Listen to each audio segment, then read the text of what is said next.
I hit the wrong button. What's up, everybody? Welcome on into the stream or the video. My name is Sean.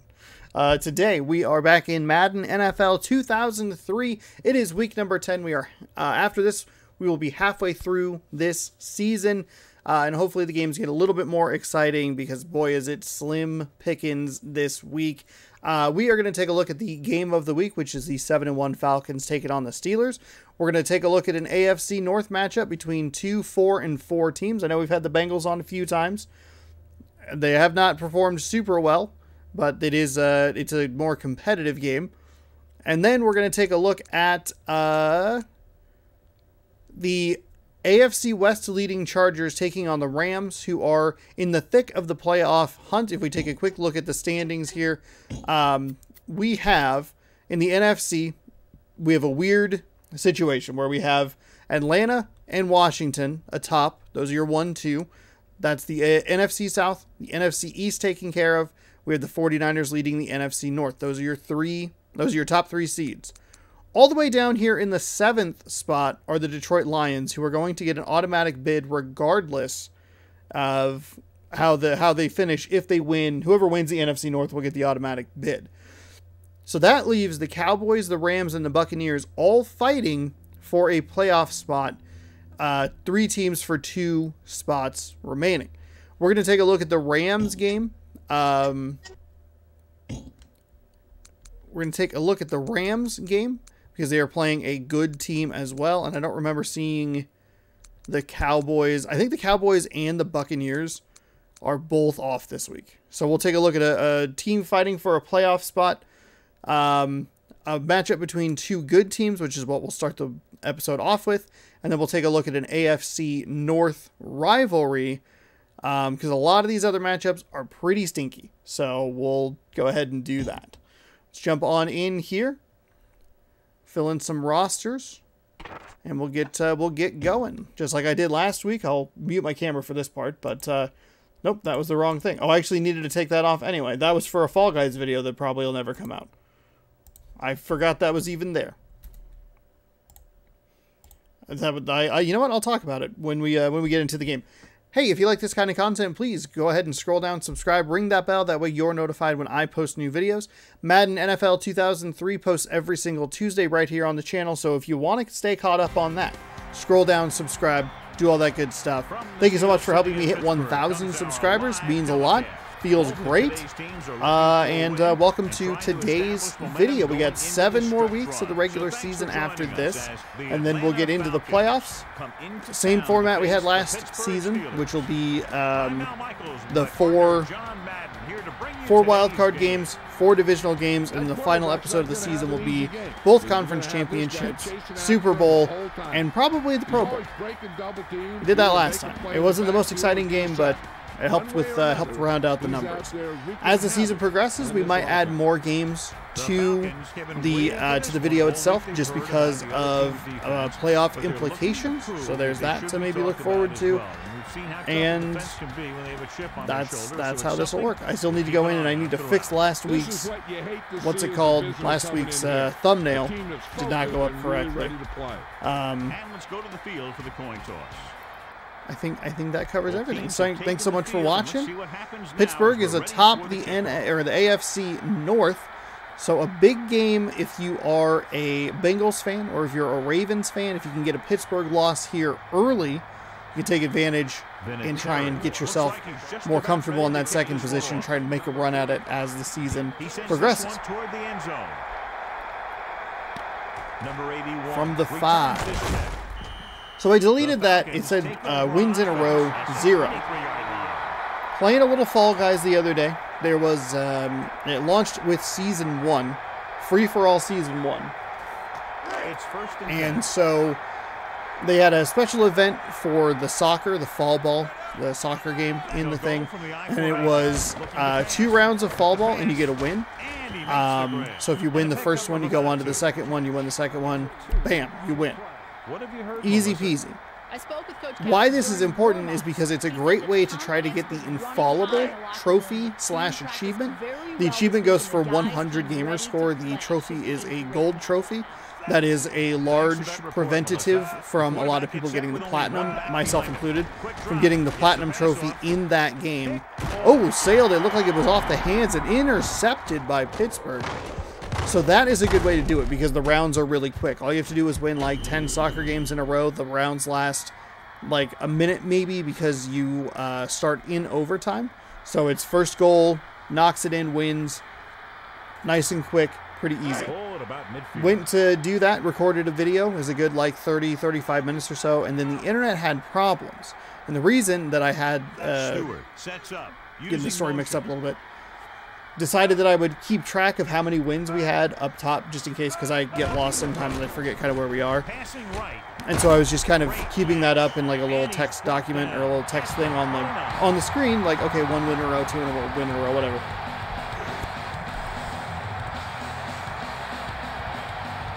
So that I could, you know, everybody knew where we were.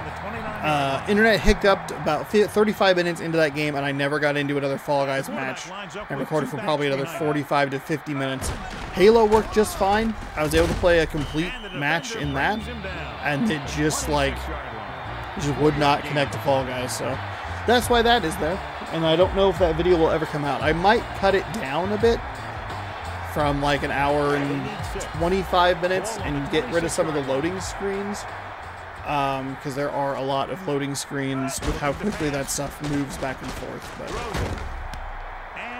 wide open receiver for a touchdown there. A nice drive by Pittsburgh following the interception. They'll get on the board first. 6-0 extra point penalty. The ball just disappeared.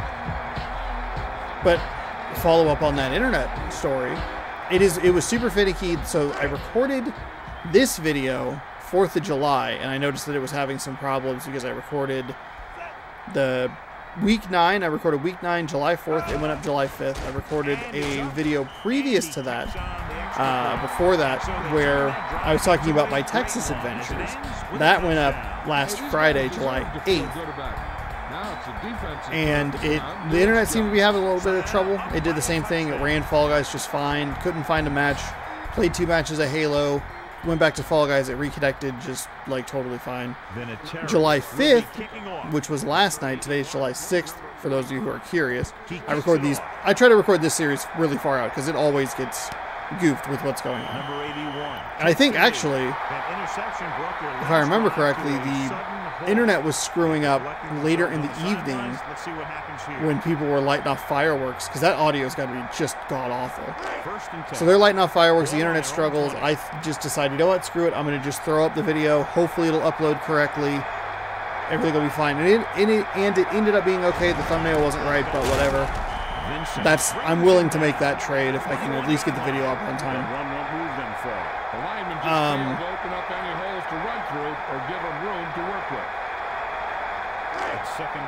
July 5th, throughout the afternoon, the internet was really finicky. It just dropped for large chunks of time. It's currently down right now, and I have no idea what's going on with it. It's super frustrating, just because it's like, the weather's fine. The weather, like, is okay. It's not like we have a windstorm or anything. We've had some windstorms here recently. I guess within the last... There have been significant internet outages within the last, and this is a long time, I understand, year and a half, that have caused like significant outages. Windstorms with really bad repercussions. A tree fell over on a restaurant, like, pretty wild. But yeah, I don't know what's going on. I don't know if something like my thought was that somebody lit off a firework that hit like an internet thing, and like people just don't realize it. So we'll see what happens for tomorrow's video, July 5th. We're supposed to record Sea of Thieves here in a little bit, and I'm supposed to record a baseball game here in a little bit as well.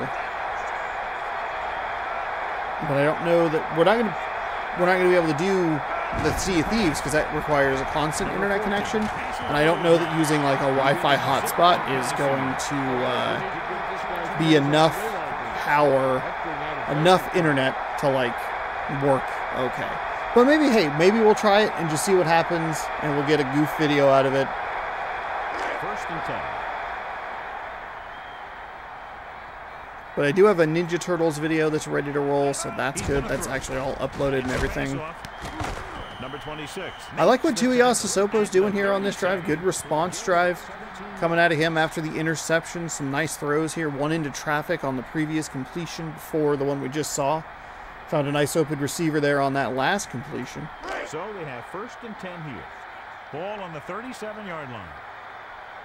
Still recovering from the exciting Texas trip. If you want to learn more about that, go check out that video. It is very long. I did not anticipate it being or intend it to be 2.5 hours long, but that's just kind of how it happened. Defensive line winning the battle, and this is what you mean. The running back gets to the line, and there's nowhere to go after that. It's 2nd down and 9 to go. Ball on the 36-yard line. They'll go from the I formation, looking for an opening. Running to the right side. Webster stops him for negative yardage, and that tackle gives him 3 in the game.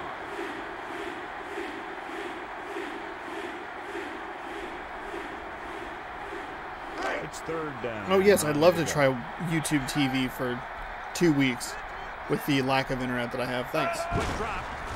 Steps up. He surveys the field. Oh, he's taking a sack there on a 3rd down. That is bad news. 4th down.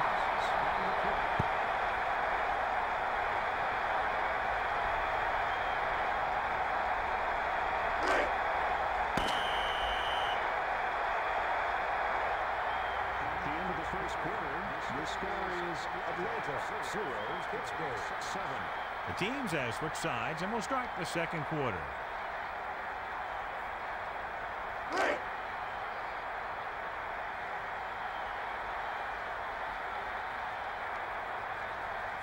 Miller is just about ready to punt this one away. Number 17 sets up, waiting for the punt. He's waving for the fair catch. And we'll see if they can move the ball as well through the air this time as they did after scoring a touchdown on their last possession.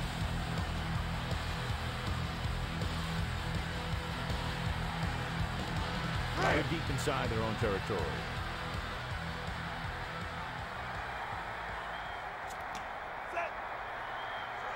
Hoping to record a Corey movie mode playthrough that theoretically will go up the 13th and the 15th, but it might actually go up. Might actually end up going up all in one video. We'll see what happens. There's a game that I didn't know existed, that I learned existed, and now I want to try that and maybe throw that video up on Wednesday. We'll see what happens. We'll see. I love it because I schedule stuff, and then something else like shows up, and I'm like, ooh, how do I reconfigure this to make it work a little bit better? Got some good stuff coming up though for the channel. Stray comes out in a week from the day this video posts on the 19th, so that'll be the video on the 20th. We'll also be checking out the Forza Horizon 5 Hot Wheels DLC. That'll be up on the 22nd. Sea of Thieves has a new season starting on the 21st, so that video will be up on the 28th, naming the boat and doing that sort of stuff. I'm curious at how long Stray is going to be. But those will be on Wednesdays for a couple of weeks. We got the return. You saw it yesterday. Return of Demolicious. That came back for a limited 10-episode run. See how that does. 4th and 7 here. Pittsburgh punting the ball away. Atlanta's defense doing a good job there to hold them. And they're already going to have incredible field position, and it only got better until he injured himself, unfortunately. A really good run back there. And the Atlanta Falcons have terrific field position at the opposition's 30-yard line. So Stray will be up for the next couple of weeks. Demolicious will be up from starting yesterday through September 12th. Is the current plan. Could switch, could maneuver that differently and just kind of keep it rolling. NFL, obviously, every Thursday. This season will finish out on September 20th. We have baseball every single day at 7. That'll be through October. Next week is the All-Star break. We got to record, so it's like 4. Ball on the 7-yard line. It's a 4-game set against the Toronto Blue Jays, and then today, actually, oh my goodness, Tuiasosopo threw a terrible ball, and that got intercepted. You can see exactly where he's going. It's just a really bad throw. Oh man, maybe he just didn't see the defender there, but Pittsburgh coming away with a crucial interception. And they will start 1st and 10 on their own 14. Corey movie mode. With Melissa. The doctor informs me that I think it's called Time on Frog Island is one of the games I was looking at maybe checking out. That might go up tomorrow. Who knows? They say they expect him to return. Lots of good Melissa, stuff, that's though. very good news. If I delay the Quarry recording, though, I can either do some other things or just put it all up on the 15th, which might, with the way the internet's been working, might end up being the play. Get ahead, catch up on some other stuff. So it's 2nd and 10. Ball on their own 14.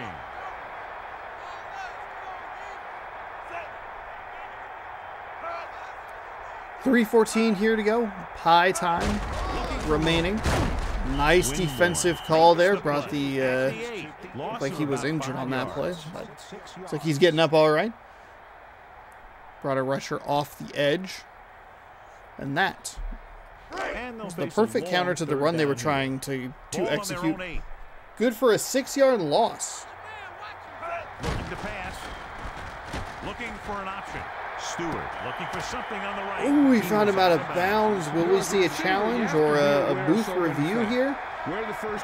Those are really hard to tell. I thought he had it, but the game, as usual, does prove to be kind of weird with how it judges that. But no challenge, no nothing. It'll be 4th down and 16, and again, Pittsburgh is going to punt from their own end zone. For a good punt here. Number 81 sets up, waiting for the punt. Number 81. We'll try to bring this one back.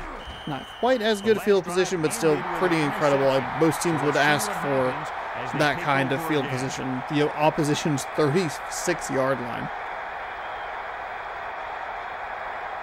So they have 1st and 10 here.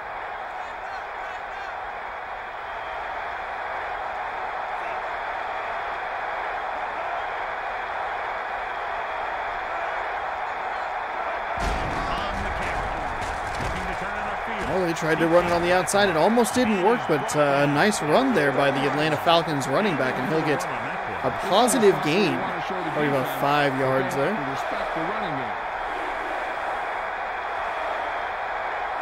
2nd and 4.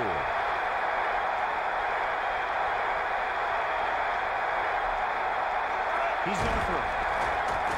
Number 14 passes left. To the left side, spun down inside the 10. 1st and goal from the 6.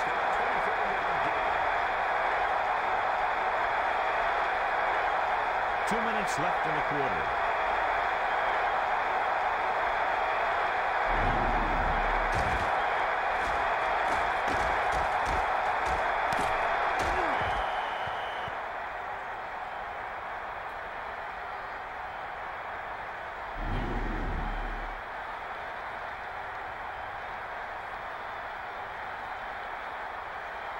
So it's 1st and goal.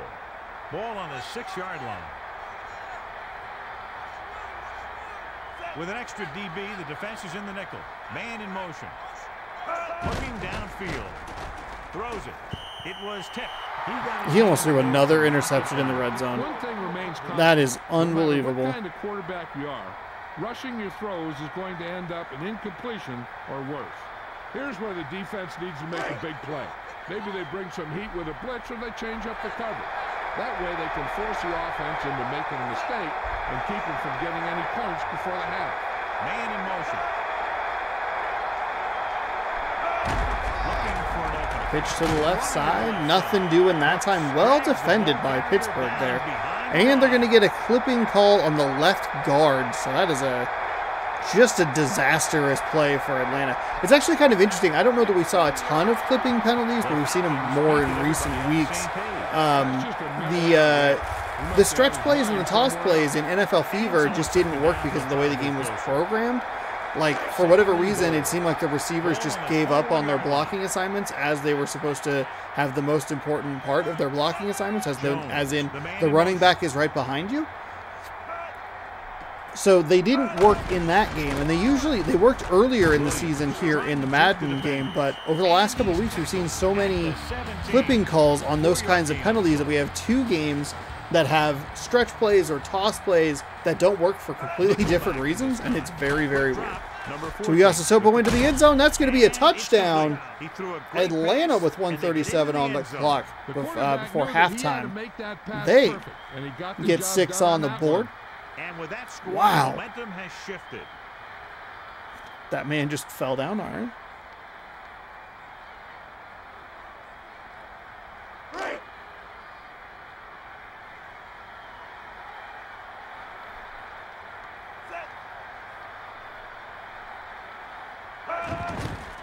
The kick is up, and he tacks on we have another penalty here. Penalty marker down. Running into the kicker. They'll just to go ahead and accept it, I guess. Defense.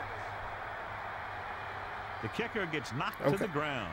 Yeah, that's going to draw the Tuiasosopo to Stokes, 6-play, 33-yard drive. Atlanta winning the field position battle that time by converting for a touchdown. Unfortunately, they threw the interception the last time they were able to get really good field position after pinning the Steelers deep.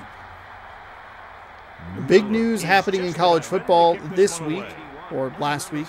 Pac-12 is seemingly hemorrhaging schools and may not last much longer. So we'll see. I think it's... I was... Let's see. Domino number 1 of this. If we go way back, domino number 1 is the Big 12 losing Oklahoma and Texas. 2 teams, Oklahoma's been the better team over the last few years, but Texas has like not really been all that of note. I mean, if you really want to go back further, you could go back to 2011, 2012 when the Pac-12 or the Pac-10 expanded from 10 to 12 teams, when Texas A&M and let's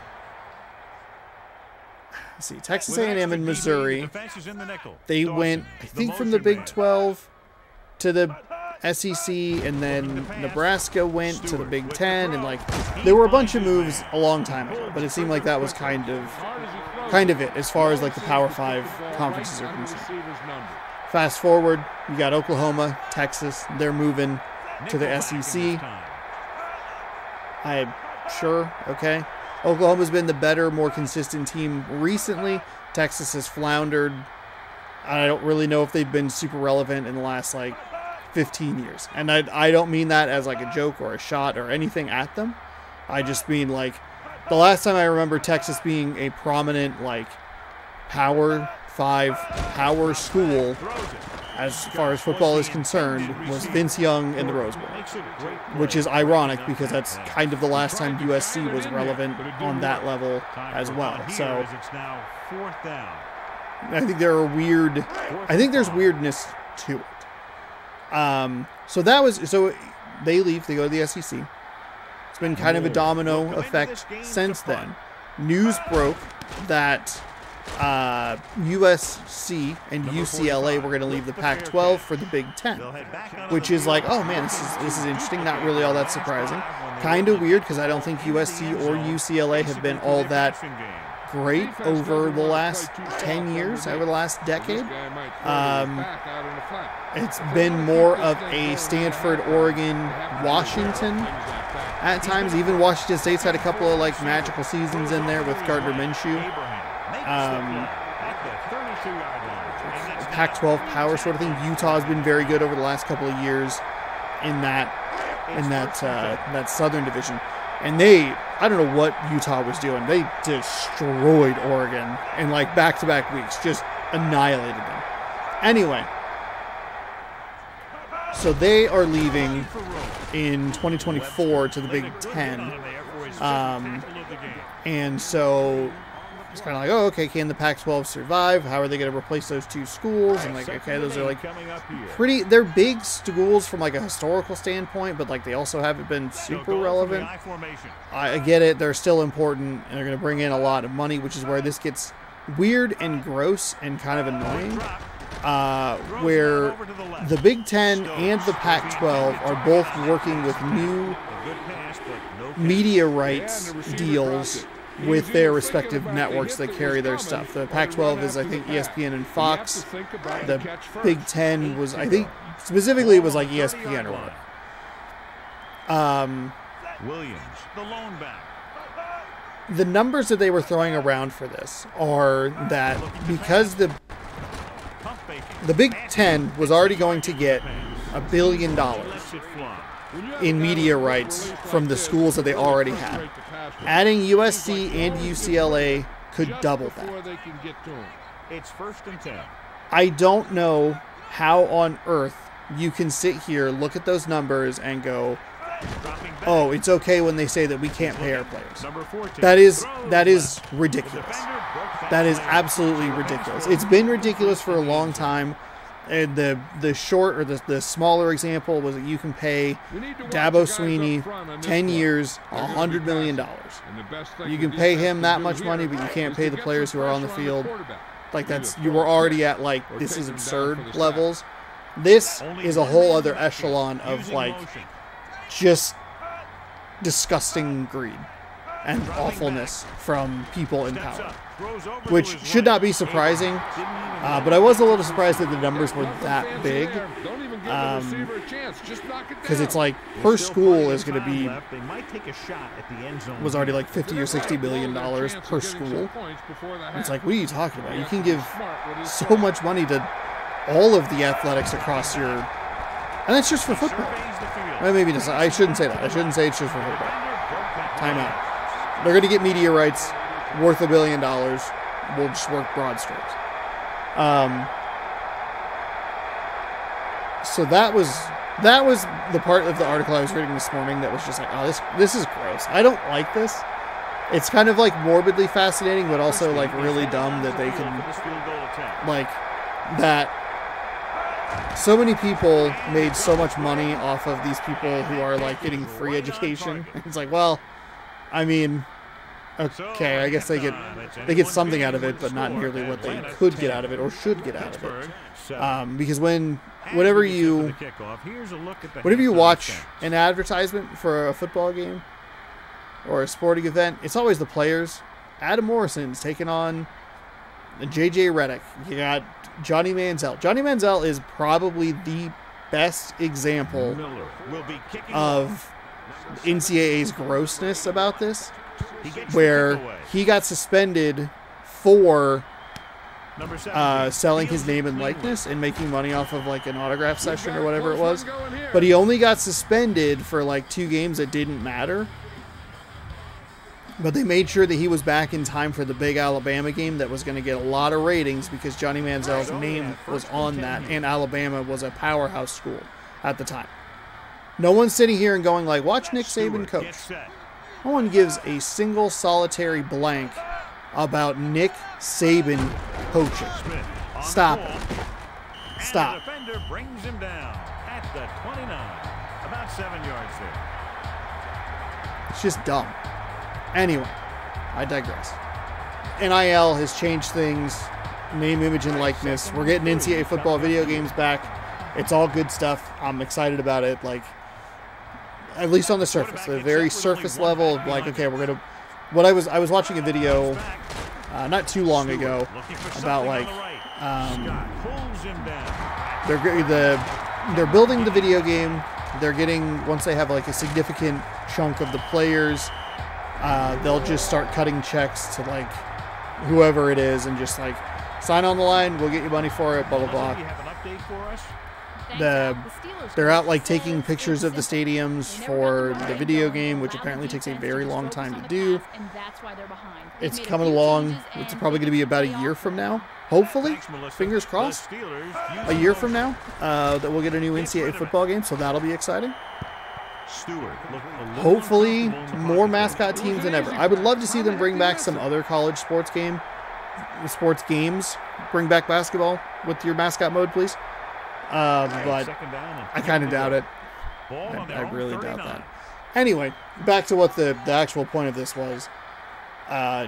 Report broke yesterday, the 5th, or at least that's when I saw it, that there are at least 4 more, maybe 6 more schools in negotiations to move from the Pac-12 to a different conference.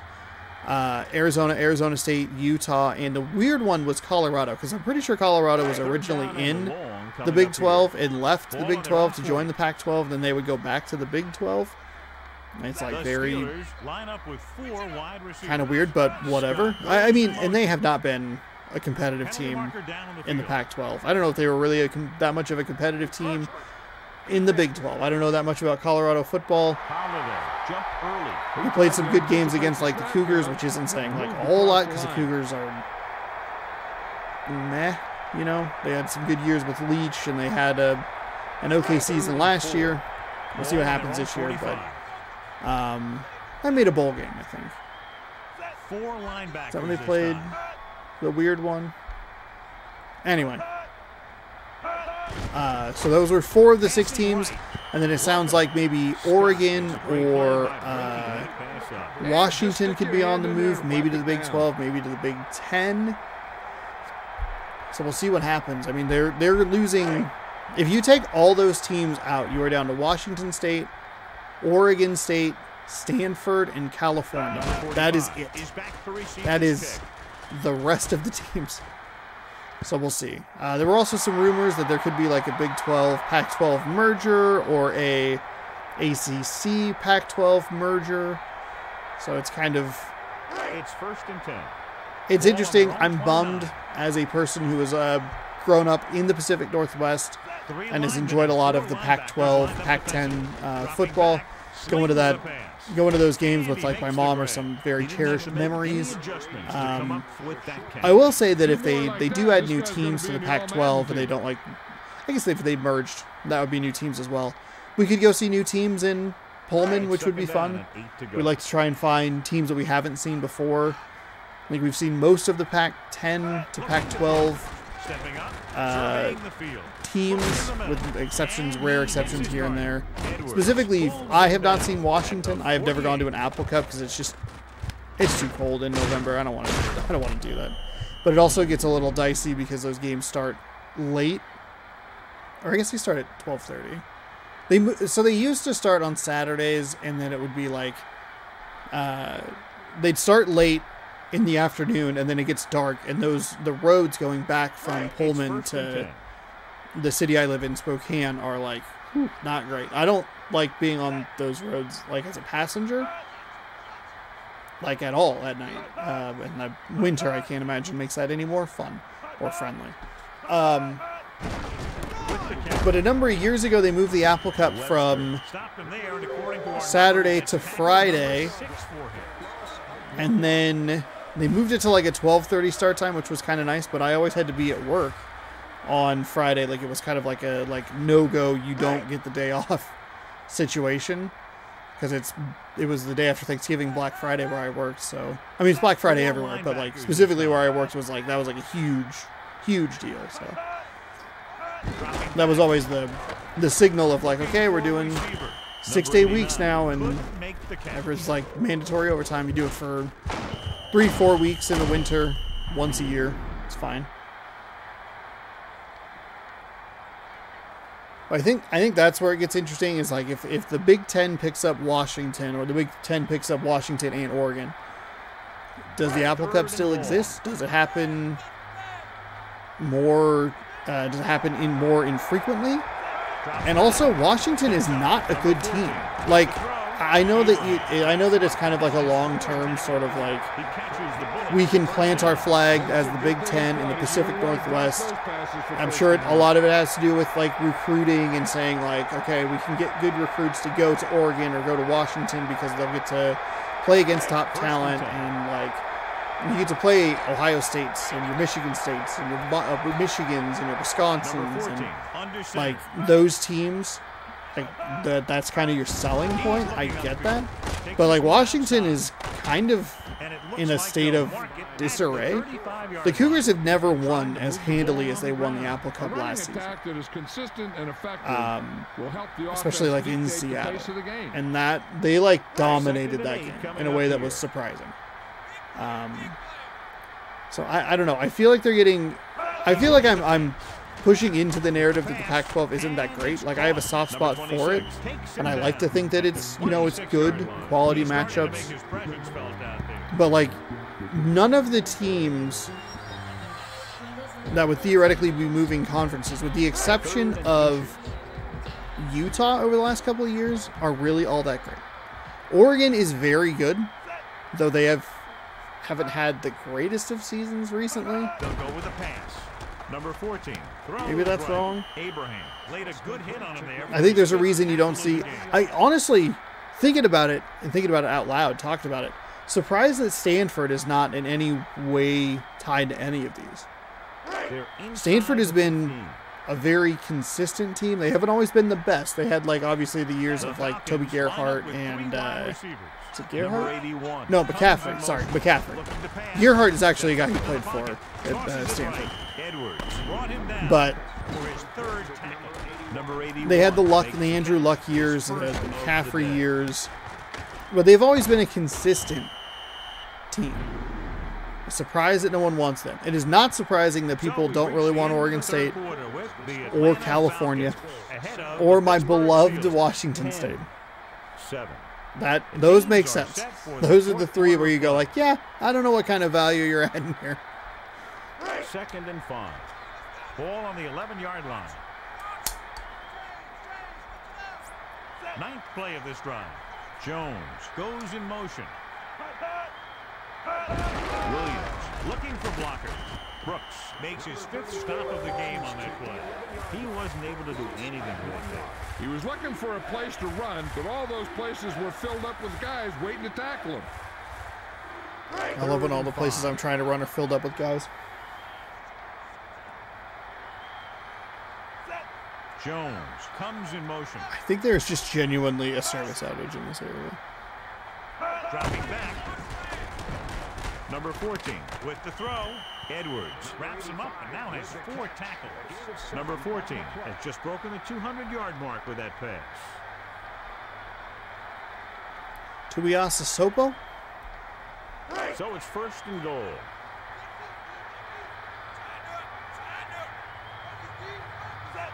The Falcons using motion. Atlanta up 10-7. Trying to find some room to run. It's a couple of yards then.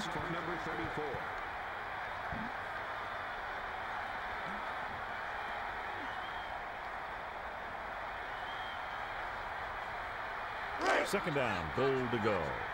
Ball 1 inch out. Everybody up on the line. Off the gun. Griffin with the tackle at the 1-yard line. Well, John, they kept it in the quarterback's hands. And they didn't get anywhere. The quarterback got knocked around, but that was about it. So now we have 3rd and goal. Ball a half-yard away.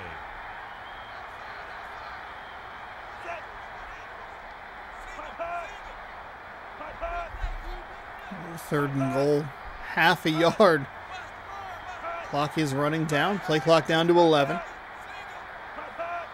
Anyway, do you have any thoughts on Pac-12, Big 12, ACC, Big 10 mergers, trades, acquisitions, whatever? Let me know down in the comments below. If the Pac-12 maintains that it's going to be its own thing and it doesn't merge with the Big 12 or the ACC, who would you like to see join the Pac-12?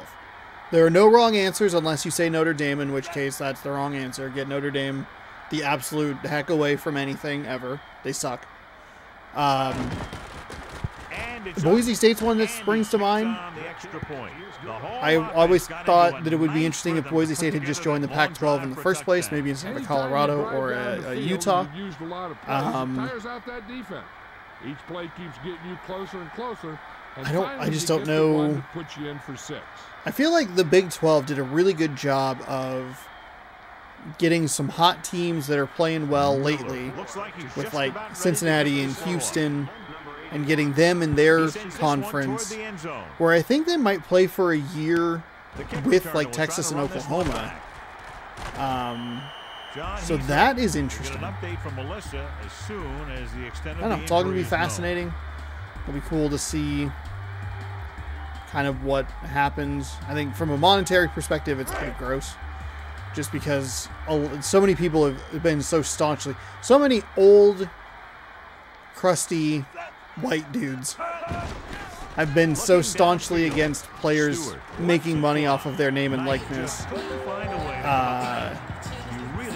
And now it's just kind of like, so much of this stuff is out in the open with like the amounts of money being thrown around that it just is like, oh, no, you could have, you just like chose not to. And I guess we always kind of knew that. The numbers to me were far more than I realized that they would be. As a coach, when you see a guy make a great one-handed catch and then drop the easy one. Not an excuse to not pay your players, but they'll be faced with a long 3rd down play here. Ball on their own 20. Pittsburgh finds themselves down 10 after Atlanta scores a touchdown, and he almost throws an interception. I was into double, triple coverage-ish. A good defensive play there.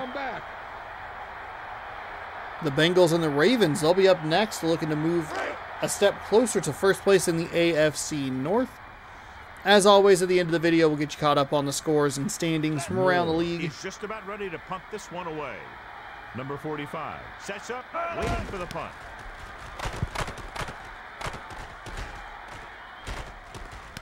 Good blocking will be the key on this return. And for the 3rd time that I have seen, 11 first downs for the Falcons, just 2 for the Steelers. Wild. Steelers jumped out to a 7-0 lead, and they have gotten outscored 17-0 since they had that lead. The Falcons use motion.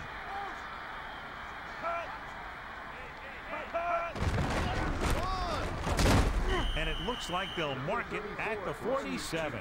He tried to find a hole and just got what he could. Yeah, he tried to stretch it outside, but the defense was quick to react to the play, and even quicker to move off their blocks and get in a position to cover the hole. Melissa, what can you tell us about his injury? Well, Al, it doesn't look good. I spoke to the team doctor, and he indicated that it's the type of injury that will take some time to heal. They're hopeful that he won't be out long, but his return is doubtful. Thanks, Melissa. Well, that's good news because on the replay, it looked a lot more serious than that. 2-minute warning here for Atlanta. 2 minutes to go. I was going to try and use my computer to use the internet, but just kidding. 2nd and 9.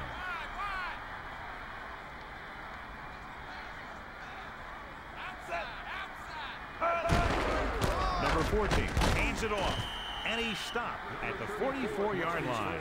Tony Edwards appears to have injured his head on the play. Got knocked around by that defense. He needs a little protection from his lineman. Charge a timeout. So they're almost within their kicker's range.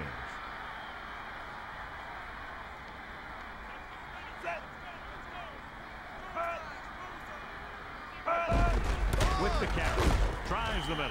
Griffin makes the tackle at the 44-yard line. They couldn't get another first to run out the clock. They'll have to punt. They need 6. Ball on the 44-yard line. Miller will come into this game to punt. Number 17 will be looking to give his team good field position here. Number 17 signals fair catch on this punt. The defense did a great job on the last series, forcing the offense to go 3 and out. The defense is trying to force a turnover, which would put an end to this game right now. deep in their own territory.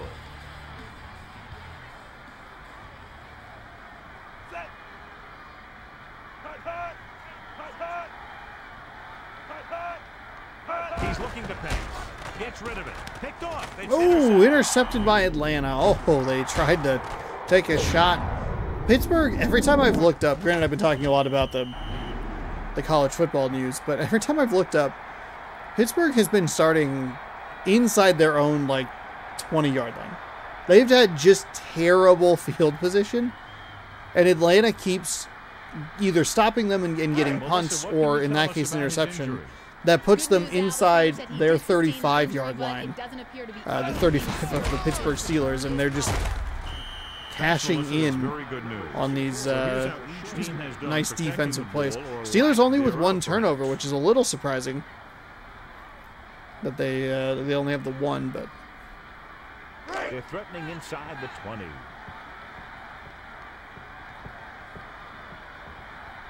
And it looks like an offset on. Using motion.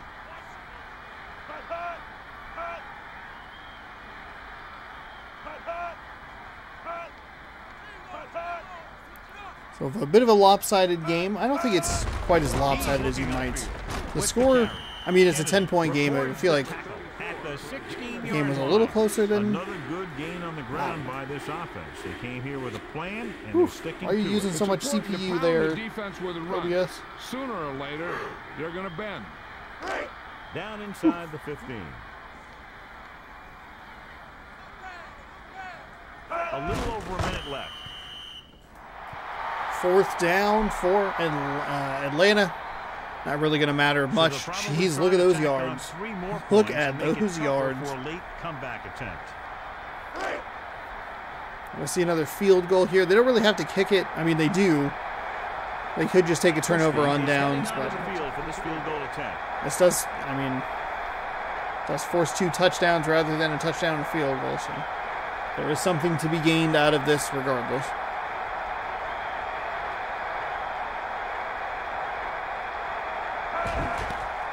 The kick is up. The try is good. The kick is good. 4 plays, 4 yards. 1:23 taken off the clock. Really unnecessary for Pittsburgh to take any timeouts there.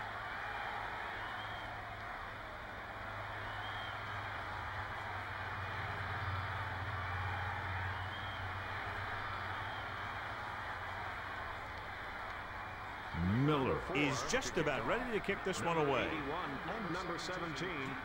He kicks it off. He'll choose to just down this one and start at the 20. The Steelers will start this drive from the 20-yard line. From the 20 with 20 seconds to go. Atlanta 20, Pittsburgh 7.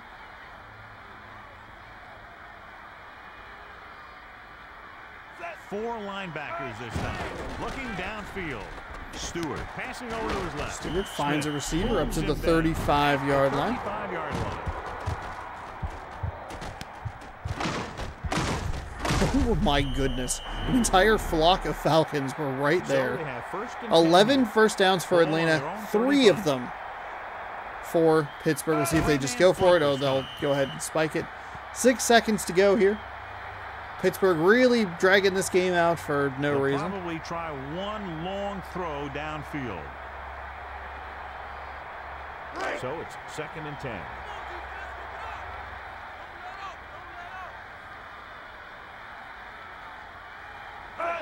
He's looking to pass. Throwing left.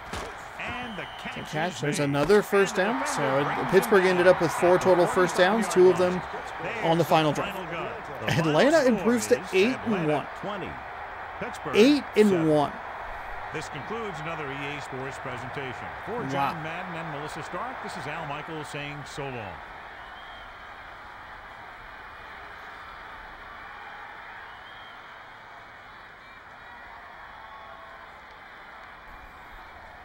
Player of the game, Stokes with those receptions, and that'll take care of game number 1. Have I tried practice mode? No, I have not even actually played this video game.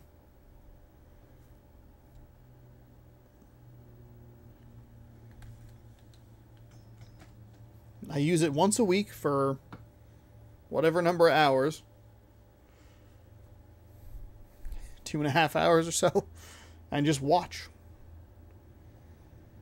Hopefully there's a good way to do that in the new Madden game. We'll see, though. I kind of doubt it, because they just aren't good about that. Alright. See some scores there.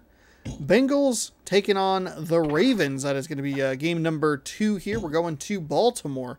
AFC North matchup. Both teams 4-4.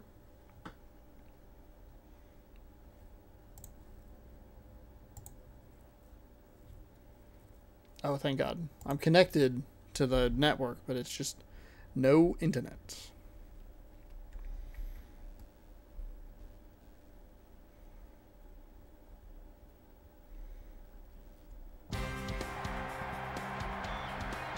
We come to you from Baltimore, Maryland. Oh, that's right. Baltimore has kind of a weird end zone logo with just the logo itself. Going into the stretch run. So thanks for joining us as the Cincinnati Bengals get set to take on the Baltimore Ravens. Welcome to another presentation of NFL football. Hi, everyone. I'm Al Michaels, and with me, as always, John Madden. I'll tell you, we've got a great one, and I can't wait to see this guy run the ball. He's got good vision and quick feet. And when he sees a hole, boom, he's off into the secondary. And anytime you have a threat on the ground, it makes a whole offense that much better. Bryant Young can be dominant up front, and he might have to be in this one in order to stop that ground game. It will be up to the defensive front to keep the rushing yardage to a minimum and force them to pass more than they would like to. Definitely something to keep an eye on in this one. Look at them down there. Offense, defense, it doesn't matter. They just want to start hitting somebody. They're already hitting each other. And the captains are out there ready for the coin toss. They're lined up for the kickoff, so let's get today's game started.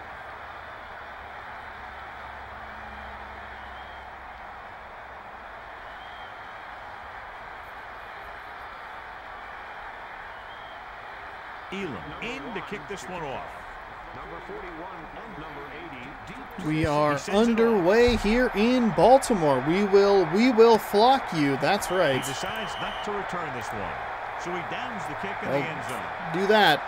Flock you. Someone was really proud when they came up with that. Guys, I have a sign idea.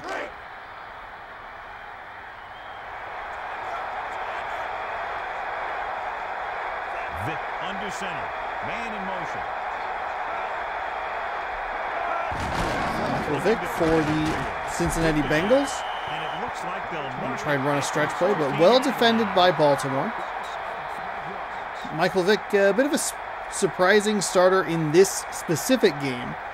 He'll become a good quarterback and even a broken quarterback in Madden 2004, but in this game he is fairly lowly rated. And might be the lowest rated starting quarterback here in this game. There are some other players. Tuiasosopo, I don't know what his rating would be, but he is I believe Michael Vick is a high 60s rated player.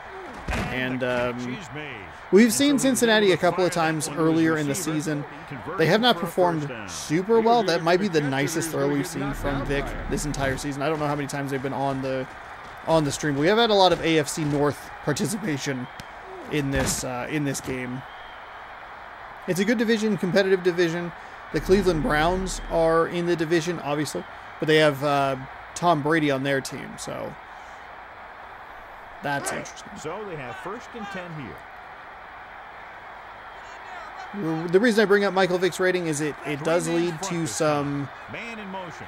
Not great offense for Cincinnati. That's why I pointed out that throw being maybe the nicest we've seen from Vick so far in the number of games that we've had him. Falk tries to do the spin move a lot, but just kind of runs into the players. That would have been an excellent time for a spin move because that was one defender, and then it was a lot of green, it looked like, in front of him. But Vick does not make great throws in this game. Maybe not the best decision making in the game. Just a lot of really like, he went to that receiver? He did, okay. That was a pretty nice throw. The receiver had good positioning. Defender almost made a nice play on the ball, but Still a completion as Cincinnati continues to march down the field. Opening drive of the first quarter. Pittsburgh will lead the division regardless of the result of this game. It'll just be who's in second. We'll have to keep an eye on who plays who next. See, plays like that, that's where you go like, okay, that's a high 60s rated quarterback. And you start to rush your throw, that's what you're going to see happen. That was not a great throw. There was a defender right in the way.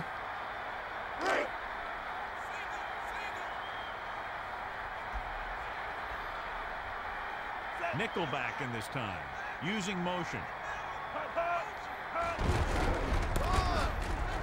Ball tried to cut it back to the right side, but no such luck. Yeah, you talk about a third down and 10. Battle, and this is what you mean. Coming up. The running back gets to the line, and there's nowhere to go after that.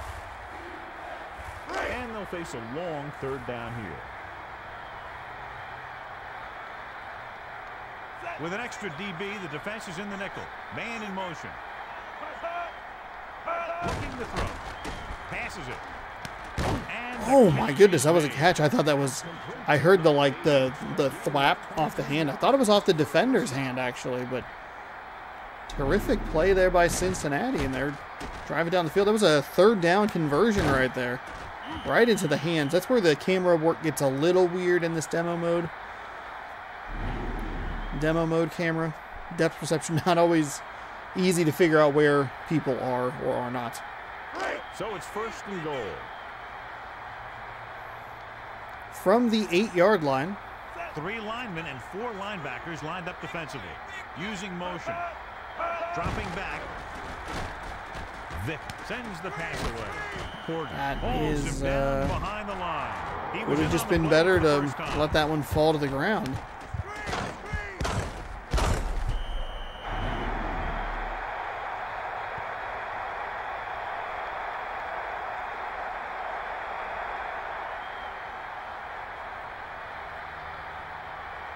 So it's second and goal.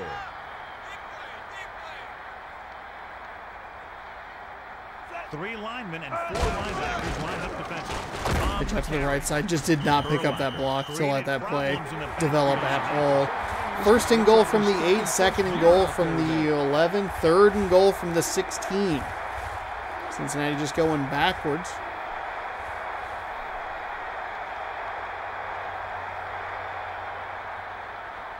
So now we have third and goal. Actually, it's just going to be from the 14-yard line. So not as bad a loss as I thought it would be, but still not great. Looking, firing into the end zone, misses everybody, incomplete. So we'll see a 4th down and goal here from the 14-yard line. Kicking unit coming out on the field, and they'll look to knock through 3. And hopefully they can get it. Cincinnati's kicking game has been really rough at times. And it's up. It was long enough, but it's sliced to the right. And he missed it. We have seen this kicker for Cincinnati miss like 3 or 4 field goals. Go back to the Indianapolis game, which was in week number, let me pull it up here.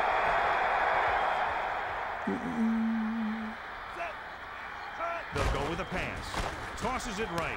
And it's complete. Quick decision by the quarterback on that play. This guy's just like a gunslinger. He's never in a position where he thinks his throw is impossible. Yeah, go back to week 5. Cincinnati taking on Indianapolis. We saw them struggle with it, struggle with the kicking game again in week number 6, taking on Pittsburgh. I think it's 3 that we've seen him miss. I think he's missed 1 in each game. But they have been very costly field goals, and that leaves the score at 0-0. Yeah, he tried to stretch it outside, but the defense was quick to react to the play. Some really weird starting quarterbacks. There are probably some teams that are not playing super well that we're not watching that have some of the better starting quarterbacks in the league. Smith gets the delayed handoff. And it looks like they'll mark it at the 37. First quarter is already done. That's right. Cincinnati sucked up most of it, coming away with nothing. Baltimore took over for the remaining minute or so. And we are on to quarter number 2 with a scoreless game. Cincinnati 0.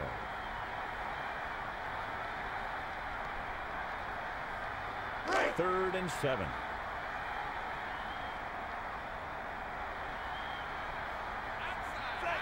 Using motion. Steps up. Passes it. Throws down the right side. Finds a nice big completion down to the 30-yard line there. Off the play action. Nice play. The defender tried to get a hand on it, but just ran right past the receiver.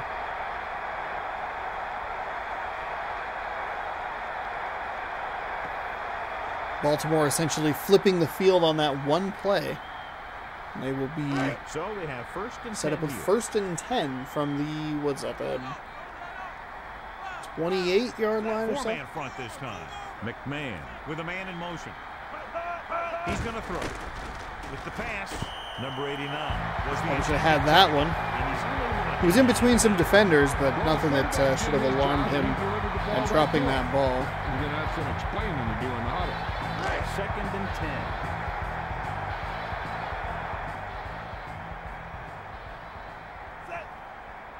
Looking to throw. McMahon throws. Oh, a great defensive play there by Cincinnati. I thought that was going to be a nice, easy completion. Maybe not easy, but I thought that was going to be a completion. The Cincinnati defender read that very well. Came over and deflected the ball and sets up a 3rd down and 10.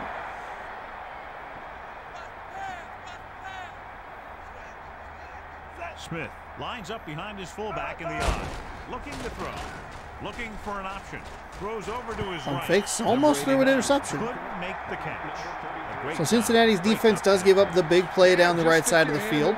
It does flip the field, gives them an opportunity at a field goal, but the defense becomes pretty stingy inside that 30-yard line.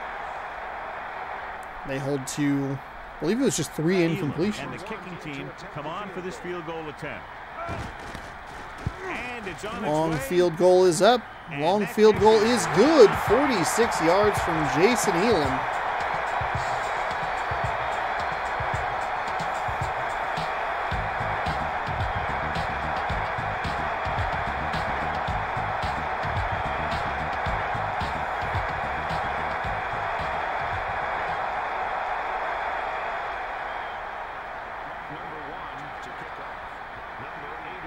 He gets the kick away. Couple yards deep in the end zone, up past the 10, 15, not quite to the 20, so taking the knee in the end zone would have been the call there. We don't see a lot of touchbacks in this game as far as the kickoff returns are concerned. It's first and 10.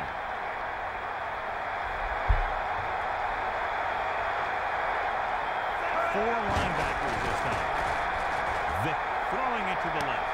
He hits his receiver, and he's brought down at the 45.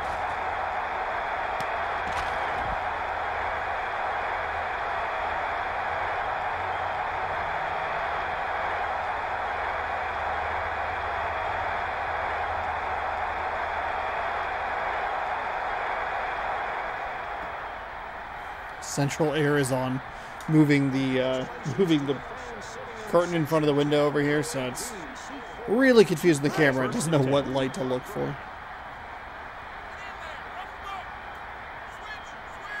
They'll go with a pass. Passing to his right. Firing down the right side, excuse me. That's an incomplete pass. Deliver the ball out there quickly, but it has to be catchable. You got to use some touch.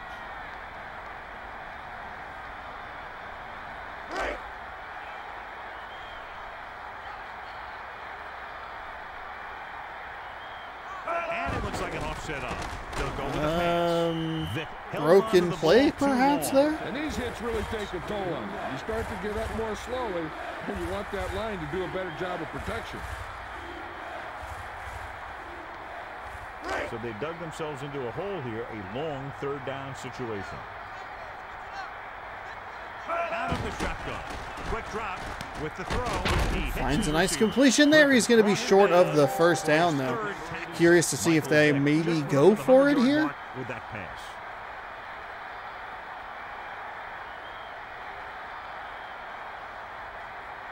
They're just about in field goal range. They won't do it. 4th and inches. They're going to punt the ball away. Berger is trying to pin their Berger offense inside the 5. Maybe try and take a page out of what Atlanta did to Pittsburgh. It's going to be caught inside the 10, right around the 5-yard line. So they'll pin Baltimore deep here. If the defense can hold, they'll get good field position. Though the kicking game feels like such a dice roll with this Cincinnati Bengals team that feels touchdowns are bust. Only one man in the backfield. Back to pass. McMahon passes to his right. Gain of 10.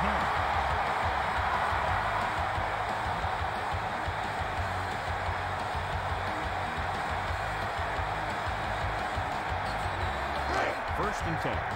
Ball on their own 17.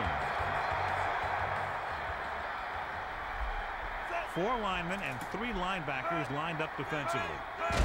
Tosses it back. Pitches to low. Searching for a seam.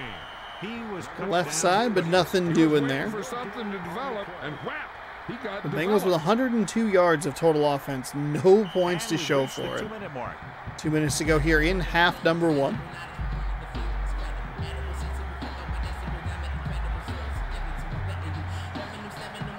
It's second down and 10 to go.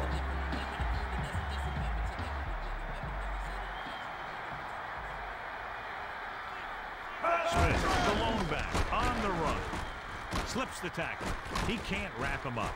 Slips a couple of defenders and breaks free down the right sideline. Picks up the first down and a whole lot more. Look at him. Looked like they might have had him there, but no. Slips 1 tackle.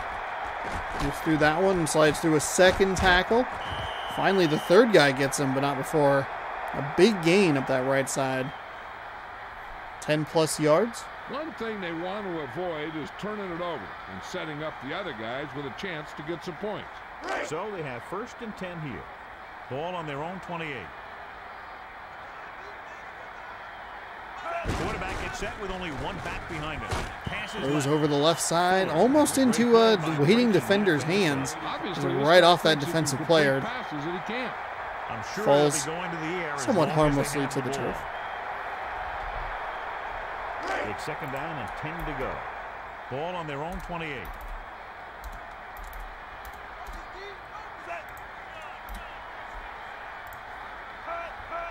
Looking to pass. Throwing. He hits his receiver. Number 43. Clock is still going to move after a very small gain there. Third down coming up. I'm looking for that back to sneak out into the flat. It's been there a few times before, and they might try it again right here. 3rd and 7 coming up here. They'll go with a pass. Looking downfield. Throws it over the middle. Fires over the middle, but nothing doing there. 4th down. He tried to guide it in there, but it didn't work. Time for a punt here as it's now 4th down. 7 yards to go.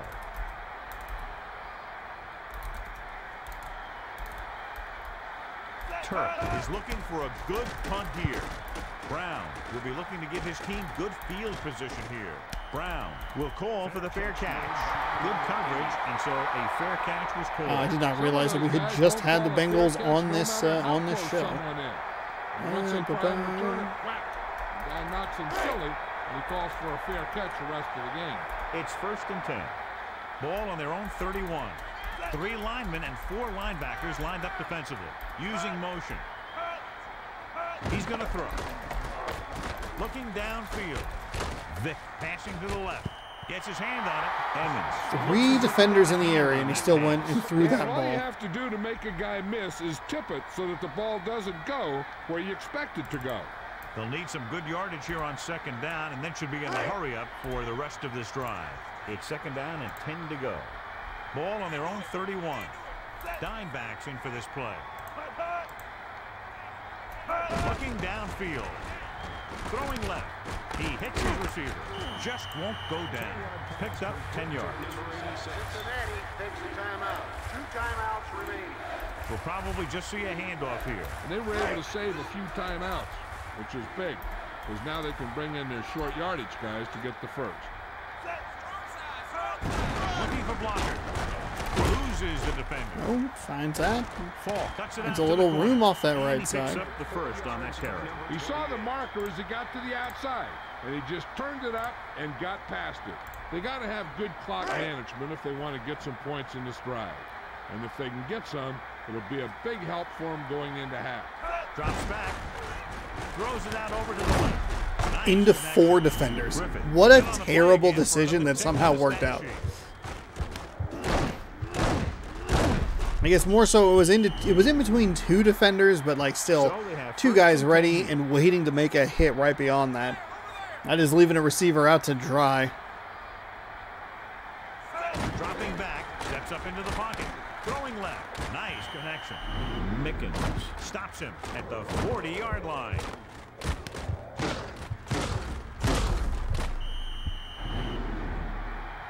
This is where the defense needs to just play smart and not give up a big play. There's not a whole lot of time left, so they just need to prevent them from getting into field goal range. Vick under center. He's going to throw. Looking for an option. Throws over to his right. Ooh, off the hands and incomplete. Cincinnati have any timeouts left here? 15 seconds. We got a 3rd and 6 coming up. One of those guys. They need 6.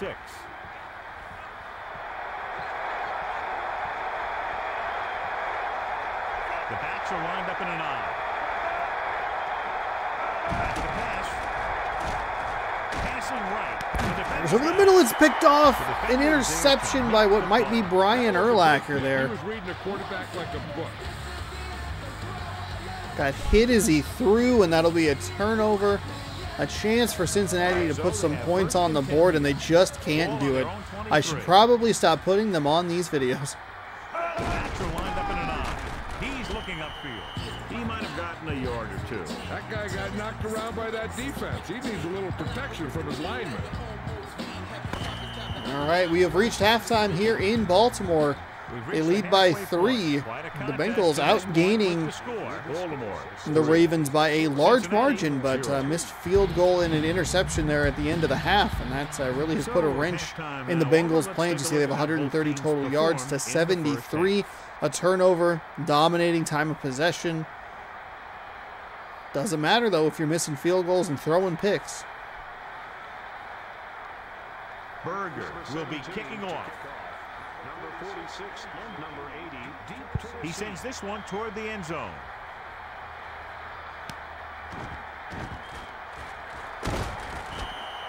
This one is still anyone's game. 0 rushing yards, 130 passing, and that is it. So Baltimore starts on the this So they have first and half 10 here. with the Ball ball on their own first. 18. I butchered that sentence. 4:57 to go here in the 3rd quarter. After the run back. Not a great run back. Play action pass is tipped and still caught. Nice completion. He'll get spun down before he hits the 20, but a wild play to start half number 2. Looks like They'll pick up a couple. It'll be second down. Let's check in with Melissa. Well, Al, the Ravens coach says he's not too worried about his team's lack of rushing. He's confident they can get the ground game going in the second half, Al. Thank you. That was Melissa Stark with the update from the sideline. Only one man back. Smith looking for a seam.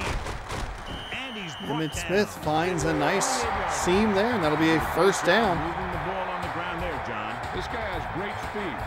Allows him to outrun the defenders if he can get around the corner. First and 10.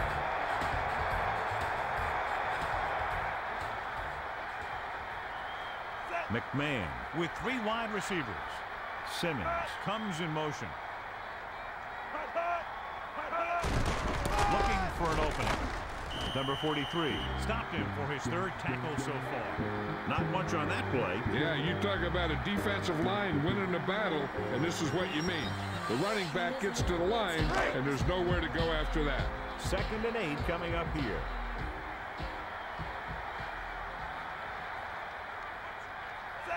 Number 89, the motion man. Looking to turn it upfield. And he stopped at the 36-yard line. They went back to the run on that play. PS2 really struggling to run this game. It is a fat PS2, so it's been around for a while. Not like some of the redesigns that they've done, which were obviously much later in the console's life cycle.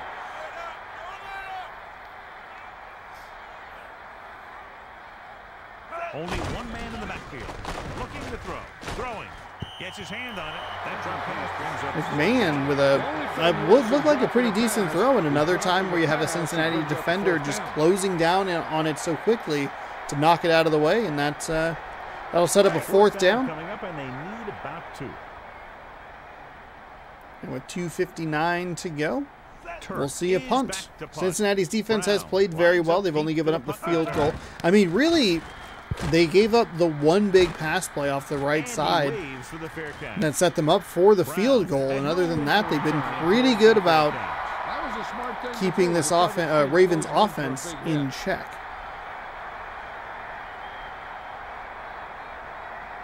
So they have 1st and 10 here. Ball on their own 19. Using motion. Fall receives the handoff. Nice spin move, couple of spin moves, nothing doing there for Falk. Yeah, he tried to stretch it out. Bengals' first drive of the second half. To the play, and even quicker to move off their blocks and get in a position to cover the hole. 2nd and 9.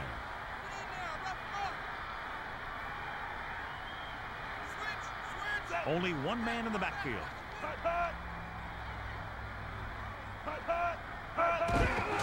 Vick gives the ball off. And he stopped. Tries to fall forward for a couple, but ran into his own lineman. The lineman just failed to open up any holes to run through or give him room to work with. And they'll face a long 3rd down here. Oh, I guess the other piece of big football news, speaking of NFL, Lines up with 2 backs behind him. Looking to pass. NFL teams, and actually kind of keeping with the Oklahoma theme that we saw earlier, they're not going to give him that much forward progress. I think he caught it a little bit short, but he fell backwards. It'll be a 4th down again for Cincinnati. They can't convert, and they get so close to it this time. The big news is apparently, reportedly, Baker Mayfield is on the move from Cleveland to Carolina. Good field position here. So now we get everybody's best Photoshop jobs of what he'll look like in Carolina Panthers colors. Smart move there by the returner. It's 1st and 10. Ball on their own 34. So we'll see what happens with that. 4 linemen and 3 linebackers lined up defensively. Smith gets the handoff on the delay. Right up the middle. Not much there. The offensive line has to get good movement on the snap of the ball for the inside run to work, and it didn't happen on that play. 2nd and 10. Ball on their own 34.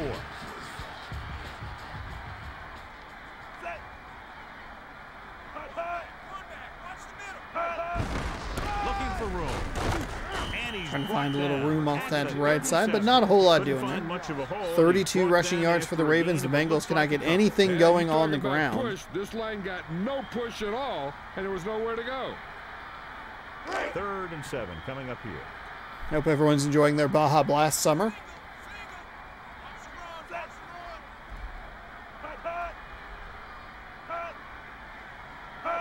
Receives the toss.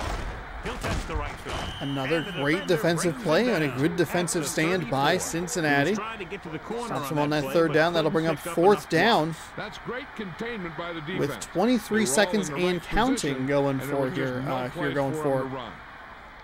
this game in the 3rd quarter. I don't know why I've had so much trouble. 3rd quarter, a disastrous quarter from my mouth, but maybe the 4th quarter can turn things around. 4th and 10. There's really no reason for him to punt that before the clock hits 0. I think you would see in typical sports, you would see typical football, you'd see them just wait, flip the field, unless I guess the wind was at their back, in which case they'd probably want to try and get it before the quarter would end. Ahead of the Cincinnati Bengals. We have a 3-0 game, a tremendous defensive effort by Cincinnati that is being thwarted by the special teams and some offensive ineptitude. 1st and 10. Takes it probably 2 of the 3 phases, I would assume, to get a victory in this league, but Cincinnati only has one of them working in their favor today. 5 minutes to go to decide this one. Baltimore up by a field goal. Another pitch to the outside. Another spin move by Falk, and nowhere to go. Nothing doing. The spin moves aren't working. There isn't any room for him to maneuver.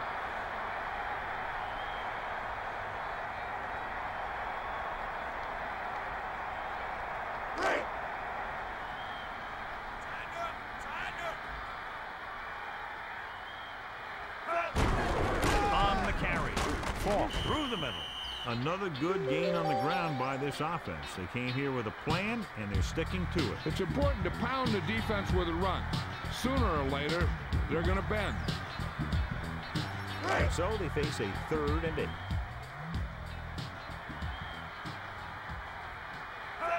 He's going to throw. Gets the pass off.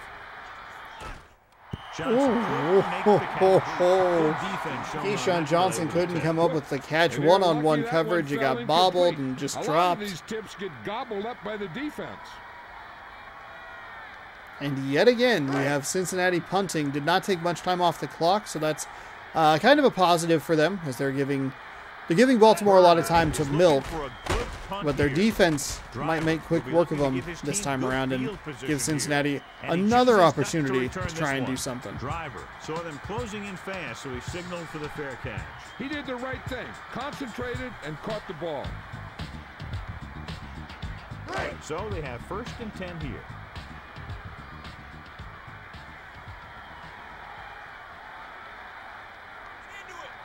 Four linemen and 3 linebackers lined up defensively. That one's just a drop pass. Tried to go out with one hand, couldn't come away with it. A couple of defenders in the area, but I don't think they really had that much of an effect on the play. Just someone trying to look cool and instead just dropping the ball. So it's 2nd and 10.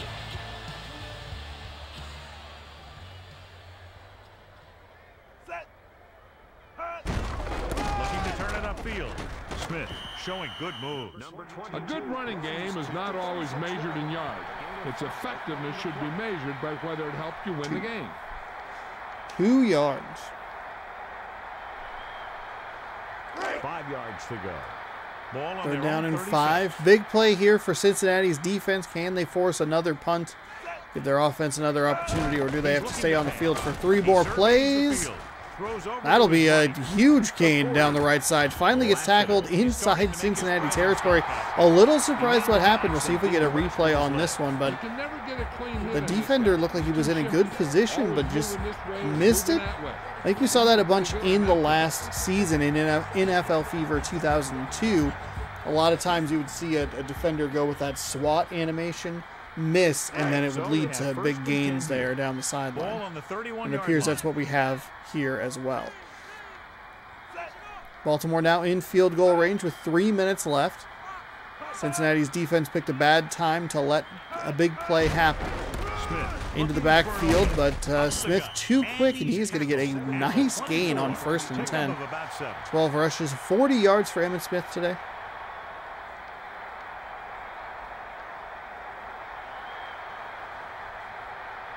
So they need about 3 here.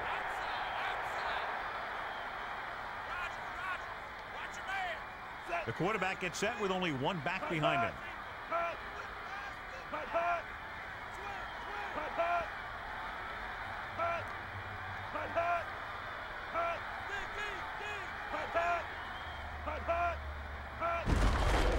Looking to turn it upfield.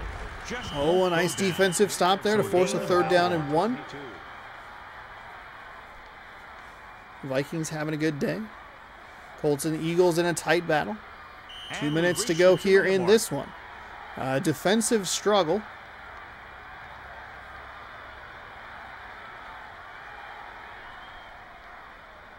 Two yards to go. Ball on the 24-yard line. McMahon sends a man in motion. With the carry, Can't bring him down. He was stopped. Fourth down, timeout, Cincinnati. So this is a good situation for the Bengals. They'll be down by 6. So as the game Should the winds field goal down, be made? we'll see the place kicker. They do miss them every once in a while. Usually it's just the Bengals kicker.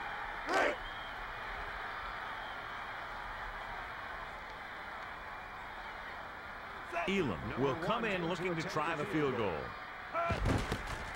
The kick is up. And so that kick is good. Must be so weird. 41-yard field goal, 7 plays, 43-yard drive, a little over 2 minutes off the clock. Must be so weird for Cincinnati to watch kickers that can make field goals. Just go like, that's what they, see what you can do? See how that went through the uprights?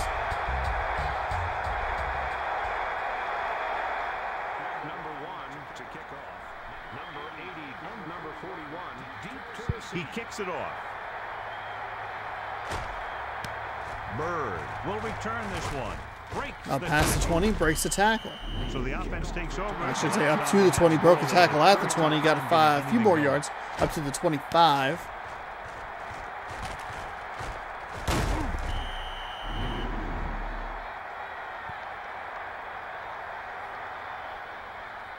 What they need here is some yards on 1st and 2nd down so they don't set themselves up with 3rd or possibly 4th and long. The whole field is open to them because there's a decent amount of time left. All right, opportunity for a game-winning drive here. Vic jumps back in, nearly throws an interception on the first play of the drive. Great position and great reaction made that play happen. The defense doing everything they can to keep this last drive out of the end zone. So it's 2nd and 10.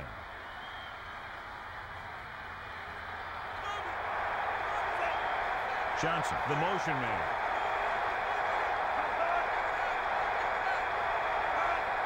He's going to throw. Rolling out to his right. Hits his man with There's a receiver over the middle. That'll be a medium gain. To get a look at the passing breakdown. Hurry up offense in effect here. This is probably the biggest difference between NFL Fever 2002 and Madden 2003. Hurry up offense stuff here. And finds a nice completion down the left sideline. The open receiver again and is now thrown for more than 150 yards.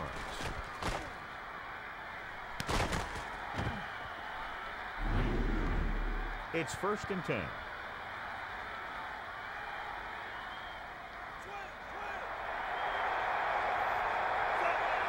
Clock moves closer to 1 minute remaining. Vic drops back. They have some pressure. Throws into double coverage. Tipped and incomplete. 7 sacks, or 1 sack, 7 hurries, 2 knockdowns, 1 pick for this Bengal, or the Ravens defense, excuse me. Make a stop at the end.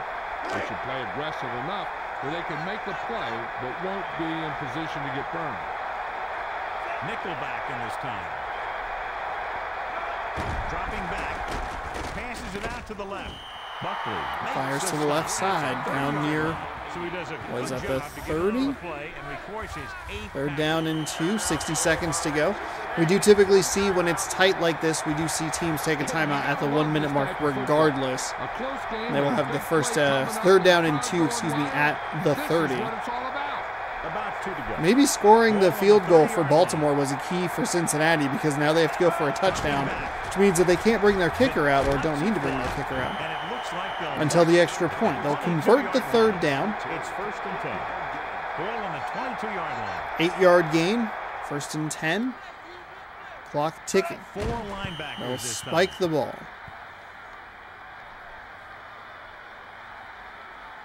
You got to think they'll be going with something in the air here, conserving time while moving downfield for the score. So it's 2nd and 10.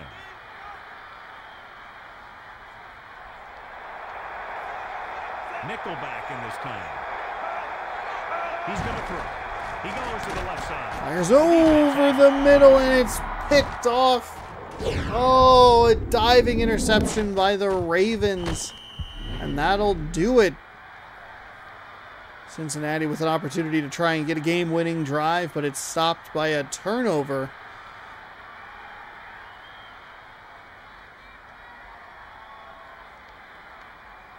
Looking to end the game, they'll probably call a simple run play here. Okay. All right. For real, in their own we got to territory. stop watching Cincinnati. Their offense is so bad. I don't know how they even have 4 wins. 2 backs behind the quarterback. Bird breaks the play up in the backfield. Cincinnati will take a timeout. I don't think they have enough to do anything He was looking for a to place get this to game run, but all those places extended, were but filled up with you guys never know. waiting to tackle him. Sometimes Now, with wild or little weird time things left, a happen. rushing play should be a good call here. Inside their own 20. The backs are lined up in an eye. McMahon sends a man in motion. With the catch. Another handoff. And Smith And he stopped tried to strip at the ball, but 19-yard line. And so they'll stay conservative and keep it on the ground. A tough running game will make your passing attack even more effective. So on 3rd down, all they have to do is kneel, and it will be over. This was a good win for him. that's it. Cincinnati's defense puts in a terrific effort, pitching a 2 field goal day. Some really good stops, some key stops, especially right before the second field goal attempt. But the Bengals offense and special teams gummed up the whole situation. And that'll be a victory for Baltimore. The gun signals the end of the game. The final score That'll drop the is Bengals to Baltimore 4 and 5. The Ravens improved to 5 and 4 and move a little closer to first place thanks to the Pittsburgh loss earlier today. We have one more game for you this afternoon, evening, whatever time of day you're watching this video. Thanks for watching.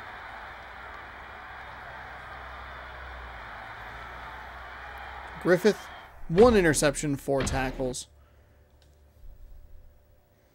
And a defensive struggle. Remember, they used to actually have Madden cards in these games. And these were actually kind of fun and interesting to earn. And now they're just a monetization disaster. So gross.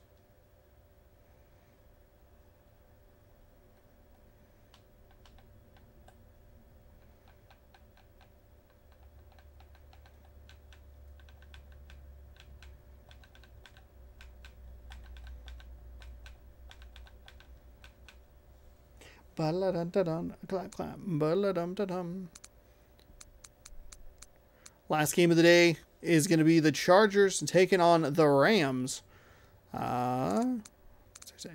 Just not a whole lot going on here. We'll take a quick look at some of next week's games,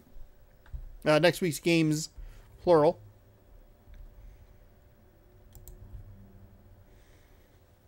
Scores, standings, all that good stuff coming up a little bit later after this one is done.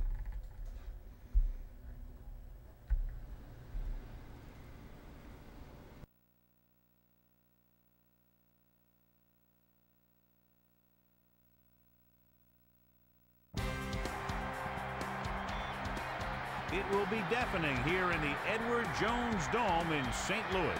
Both of today's teams are looking for a win and trying to establish momentum going into this stretch run. So thanks for joining us as the San Diego Chargers come into town to face the St. Louis Rams. EA Sports is proud to present more NFL action. I'm Al Michaels, along with my partner, John Madden. When you have a safety like this in your team, it allows your defense to do so much more. You can move them all over the field and put them in spots to either drop back in coverage or to play the run. So whenever you see the offense try and do something, he always seems to be there to break it up. And it shouldn't be any different in this one. Clinton Portis should see a lot of action to help give his offense a more balanced attack. The only way they're going to be successful against that defense is to keep them honest with a running game. It's definitely going to be a game of X's and O's and who has the better game plan. You can see these guys are fired up and ready to get this thing going. Let's go to midfield for the coin toss. A much anticipated game ready to begin as we're lined up for the kickoff. Please return to your car immediately. You are parked in an emergency exit. Vanderjagt is just about ready to kick. Kurt this Warner's one the away. kicker. He kicks it off.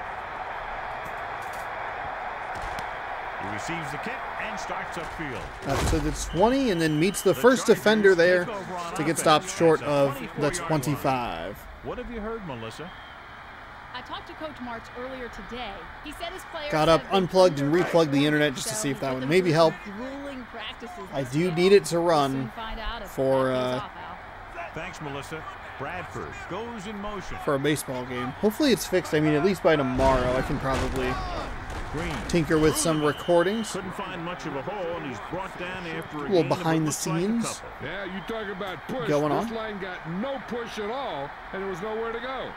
Jake the Snake Plummer, quarterback for a really good San Diego Chargers team. Plummer They're dominating the AFC West.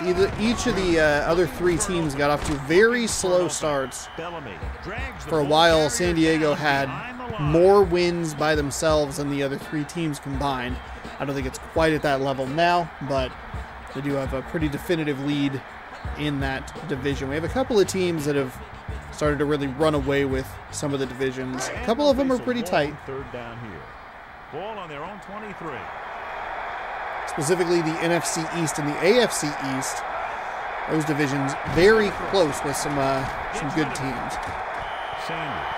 It's a quick 3 and out for the San Diego Chargers, and we will see the St. Louis Rams, who I don't know that we've seen much of at all during this. 4th and 10.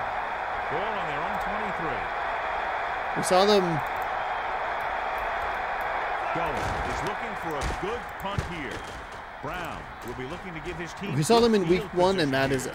He signals for a fair catch. So this was a good team to pick. I Brown don't know that we've closing seen San in Diego a fast, ton so he either, signals for but the fair catch. He did the right at least thing. from the perspective of the St. Louis Rams, good team to have on the channel or in the videos. Chad Pennington, the quarterback. 1st and 10. Ball on their own 40. The Rams, 49ers, and Seahawks each got off to very hot starts. The Cardinals have been garbage all season. But all of those teams have cooled down. They were all 2-0 at one point, and then they were all 2-0, and I think Arizona was 0-2. The Rams line up with 3 wide receivers.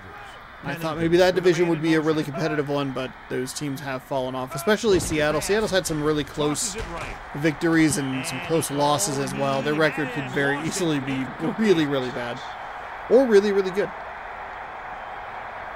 Off his hands, incomplete. So we should see a 3rd down. Both teams a little jittery coming out of the gates. 3rd down and 9. Kind of spoiled with some really long drives that sucked up a lot of the first quarter in the last couple of games. This one, we might have very quick exchanges.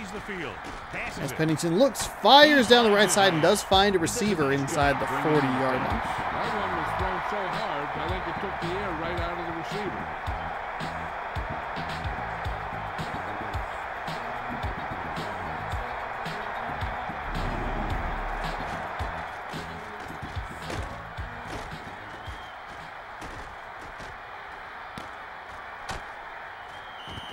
Oh, Terrell Owens. Interesting.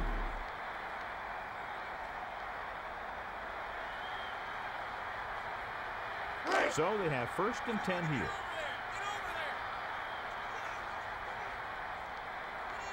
Only one man back.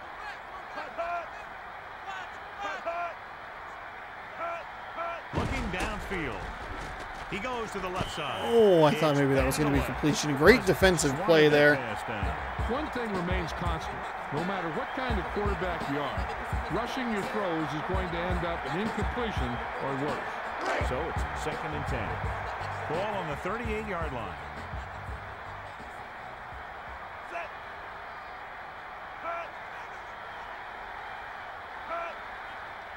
Looking downfield. Pennington passes to his right. Springs with the stop at the 33. Was that Sean Springs? So that play It goes absolutely for is Sean Springs. That was, I think, the first football jersey I ever had was a Sean Springs jersey for Seattle. inside enemy territory. 3rd down and 5 coming up. It's going to be a really long field goal try. They might be in that weird kind of no man's land position of too long for a field goal, too short for a punt, but we'll see what they do. Nothing doing. That hole got closed up really quickly by the defense Looked like it was going to be a solid gain, and then just nothing happened.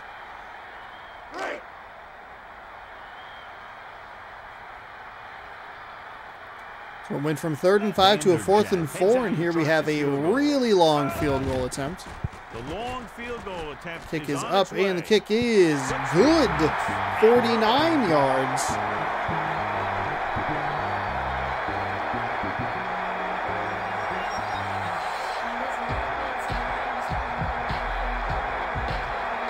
Little did we know, but the Steelers and the Falcons really spoiling us with a bunch of touchdowns. No touchdowns in the last game, defensive struggle. And we have a field goal to start this game off. Number 13 to kick off. Number 23 and number 25. He gets the kick away.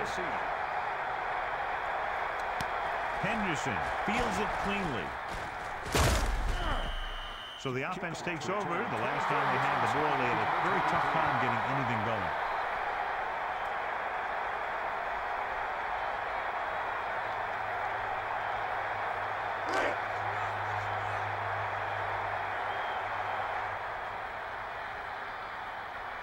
Four-man front this time. They'll go with a pass. Oh, off his hands, incompleted, or intercepted, excuse me. And that immediately goes back to the Rams. Just got tipped and picked. Missed the tackle. Jake Plummer has that sidearm throwing motion we see.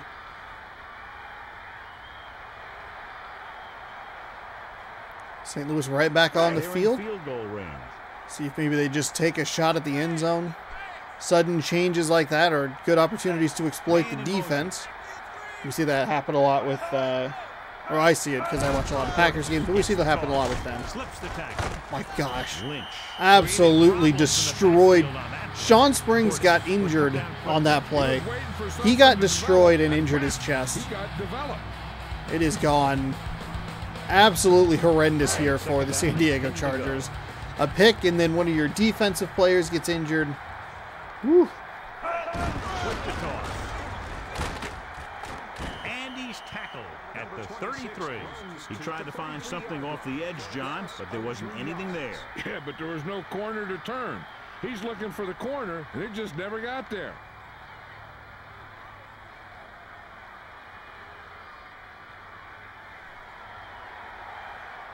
Let's go to Melissa. I was able to talk to the team doctor, Al, and he indicated that it's a minor injury. They expect that it'll take a series or two off, then return to the field. Melissa, thanks for the update. Sounds like he'll be back very soon. They'll go with a pass. Throws over to his right. Oh my goodness, a wide open receiver. Would not be surprised if that was the defender that came in for the injured Sean Springs, who, as we just got an update on, will be back shortly, hopefully.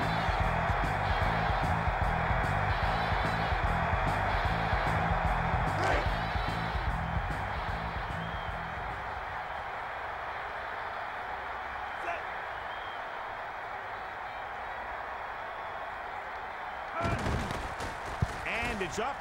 The point after is good. The Rams take advantage of the interception. 3 plays, 31 yards. Owens with the touchdown reception from Pennington. And very quickly is a 2-score game as we are 30 seconds away from the end of quarter number 1. Vanderjagt is back and ready to put this one in the air. He sends this one toward the end zone. He wants to give his team good field position here. Loses the defender.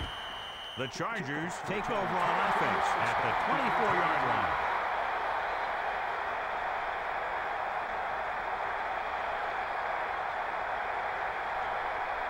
So they have 1st and 10 here. Ball on their own 24. Green looking to turn it upfield. Kelly records the tackle at the 25-yard line. Not much there, but that's not a concern right now. One thing these guys don't want to do is give up in a running game. Because if they do that, they become one-dimensional. And that plays right into the defense's hand. 2nd and 9.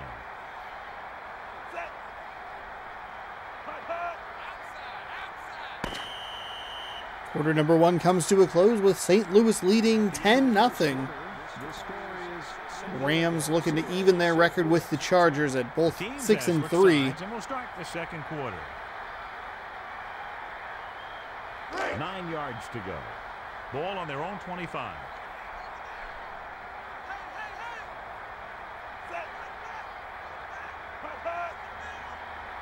Back to pass.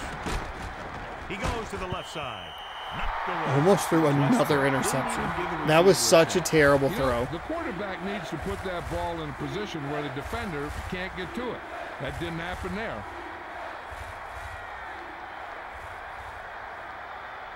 It's third down, and they have a long way to go. Ball on their own 25. Nickelback in this time. He's looking to pass. Sidearm throw again. That time into double coverage. Incomplete. There's just no excuse for that. He's getting paid a lot of money to make those catches. Klein Saucer? Is that the last name I saw? 9 yards to go. Ball on their own 25. This will be his second punt of the game. Brown signals for the fair catch. And we'll see if they can move the ball as well through the air this time as they did after scoring a touchdown on their last possession.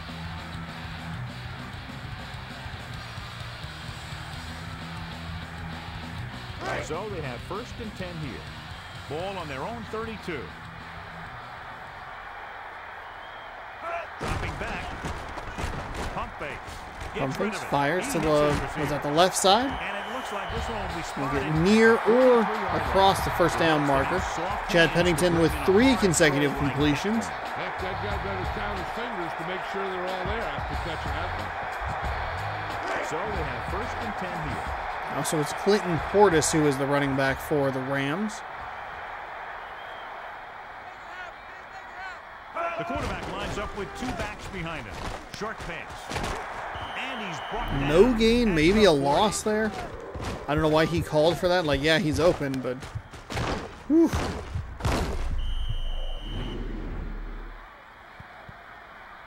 The Chargers have 0 yards. That is surprising. I did not realize that they had just a flat 0 yards.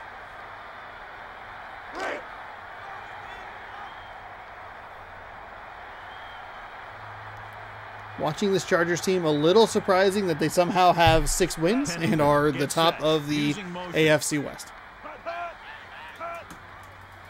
Quick drop, throws over to his right. Springs stopping for his 3rd tackle so far. They dumped it off in the flat on that play. On those short screens, you rely on the receiver to make the yardage to pick up the first. And they'll face a long 3rd down here. Ball on their own 40.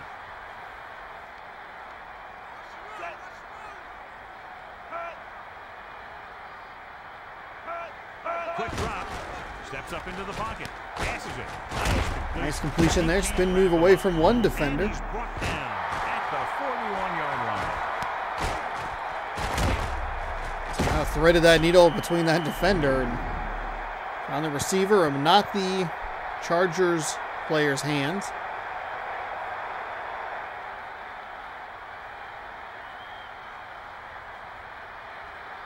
It's 1st and 10. Ball on the 41-yard line.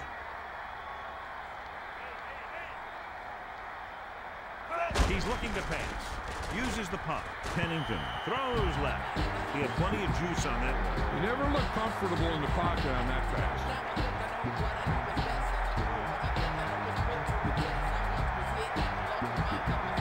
They're just about in field goal range.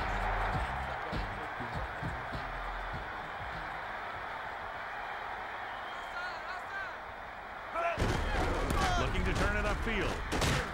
He was in on the play again for another tick on the stat sheet. He tried to find a hole and just got what he could. Sean Springs back in the game. But the defense was quick to react to the play and even quicker to move off their blocks and get in a position to cover the hole. 3rd and 7. Ball on the 37-yard line. He tucks it away. And he stopped at the 35. Wow, a little surprised they went to the ground on that one. Yeah, you talk about It was a 3rd and long. I mean, you know, try to catch the defense off guard. I guess it makes sense in that context, but still a weird play with how successful they have been through the air. I'll set up a 4th down and 4, and they aren't going to go for this field goal. I didn't realize where they were on the field. We shouldn't see them. Oh, wow, they're going to... Okay, weird. The kick is good, 52 yards. So we saw, what, 46 and then 49. 46 in the last game, 49 in this one, now 52. So Vanderjack coming through. Put him up 2 touchdowns, minus an extra point, but a 13-point lead with under 2 minutes to go here in the second quarter. And with the way the San Diego Chargers have been playing in their big goose egg 0 yards of offense, sure does feel like a much larger margin than just 13 points. Kick is away. He'll field it 2 yards deep in the end zone and meet the first defender. Last drive ended with a 3-and-out. Kick coverage, 7 plays, 0 yards, 1 minute and 53 seconds. To 16 plays, I believe that was 89 yards and nearly 7 minutes time of possession. St. Louis is destroying these San Diego Chargers right now. The quarterback lines up with 2 backs behind him. Looking to pass. Looking for a receiver. Plummer hit as he threw. The ref didn't catch the ball, and that'll sail out of bounds. Second down and 10. That pass was incomplete because the quarterback had to get rid of it before he wanted to. The defense needs to remember not to play too soft and give up big gains underneath. But they also don't want to play too tight and end up giving up a big play to set them up in scoring position. He's going to throw. Passing right. Bannister. Tipped it incomplete. Got a hand on it. Yeah, and all you have to do to make a guy miss is tip it so that the ball doesn't go where you expect it to go. It's 3rd and long now, and the defense can afford to back off and play it soft. 3rd and 10. Ball on their own 20. Plummer gets set. Offsides? Flag down. We're going to see an offsides call here. Get those thumbs in those pits. So they have more yards on penalties than they do total yards. Early and touched an offensive player, and that forces the officials to blow the whistle. The quarterback will be better off taking a sack here than throwing it away, because he doesn't want the clock to stop if they don't get the first. So if no one's there, he should just tuck the ball and slide when he has to. Only 1 man back. Quick drop. Throwing left. Here's a completion. Wow, good job, San Diego.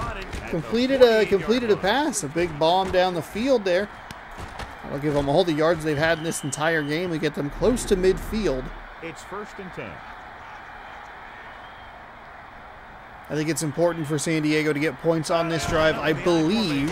With the pass, he hits his receiver. Surprised that was a completion. I thought the defender was going to jump in front of that one.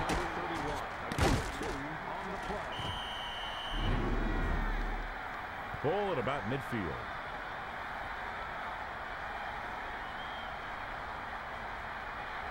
I believe St. Louis will get the ball first in the second half. Tried to get the big throw. Was winding up, but sacked for a big 6-yard loss. 3rd down and 13 coming up. 3rd down is when you want your players to dig deep and make a clutch play. When you convert, it gives your defense a little extra rest. 4th down, but we do have a penalty. It's going to be an offside, so we're going to get a replay of this. He jumped early. The defense has to watch it on plays like that. When you touch the opposing player, the whistle blows, and they assess a penalty. There's no chance for a defensive player to try to reset. 3rd and long. Let's see what play they choose to keep this drive going. The ball is right at midfield. The quarterback gets set with only 1 back behind him. Back to pass. With the pass. Intercepted. Oh my goodness, somehow it got worse for San Diego. They got a second shot at it. It got tipped and it got picked. Oh no. You think, okay, maybe, well, A, don't throw it into triple coverage, but B, you think maybe, okay, 3rd down and 8, they're going to get a shot at it. Oh, did the St. Louis defense just give them a first down? Kind of like, you know, downfield and increase their they got off the field. There was an encroachment. They get a second shot at it. They get the first down. You go, oh, darn, like that really sucks. Or, hey, any completion, you get the punt. There's a 5-yard difference. Only one man back. No, it got tipped and it got picked, and they have 54 seconds to add on to this lead. Surveying the field. Pennington looking, firing, hit as he threw. So he did not get much power on that ball at all. Took way too long in the pocket.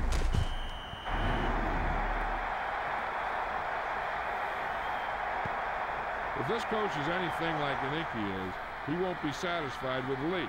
And he'll have his guy throwing to give him a chance at some more points before halftime. So it's 2nd and 10. San Diego is in real danger of this game getting way out of hand here. He's looking to pass. Throws over to his right. Firing down the left or the right side, excuse me. Intense pressure. He knew he Nothing didn't have doing much there. time, and he decided to get rid Into of the double ball coverage, quickly so on that pretty one. good deflection there. 3rd and long, looking for a great throw to convert on this one. 3rd and 10.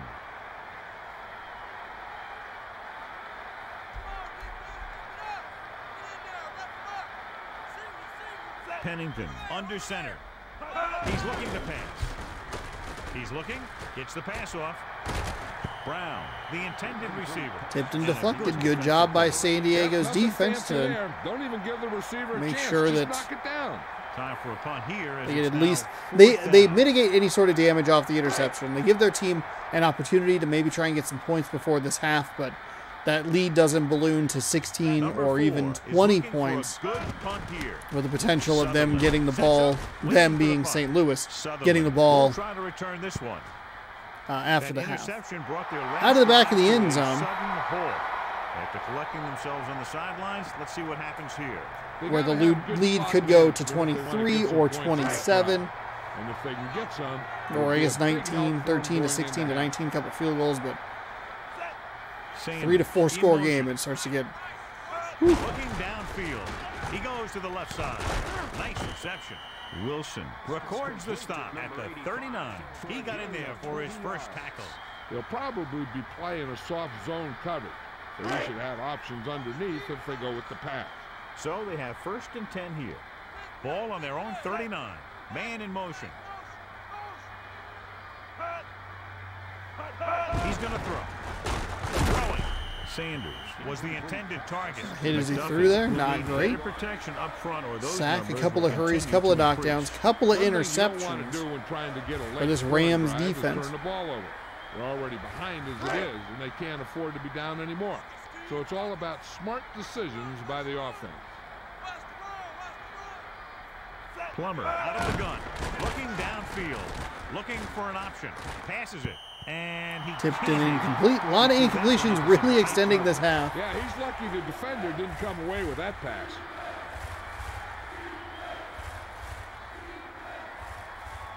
Third and 10 coming up.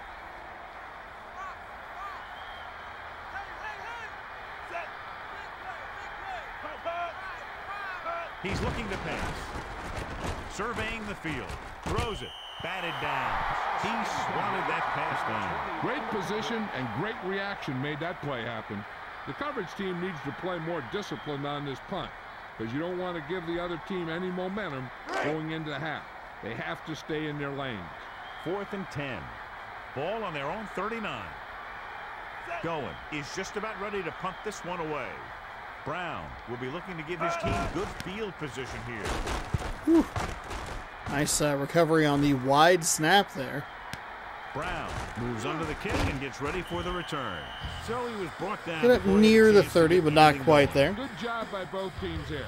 He gets his team a few yards closer to the end zone, and the coverage team prevents him from getting anything big. 1st and 10.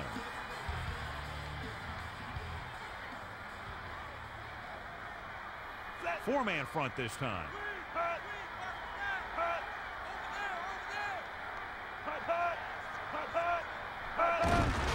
Pennington hands it off. Saya makes the tackle at the 29.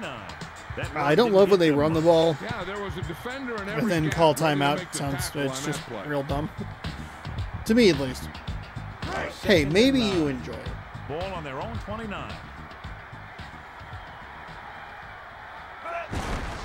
He's looking upfield. He Shakes a defender. Shakes a defender, and he's going to get close to a first down. They're going to take another timeout for some reason. Like Portis is really close to a record or something. They're trying to get the celebration done before the half, so they don't have to worry about it in the second half. I don't know why they keep handing the ball off and taking timeouts. They got the lead. I just take the half with a run and go from there. 3rd and under a yard.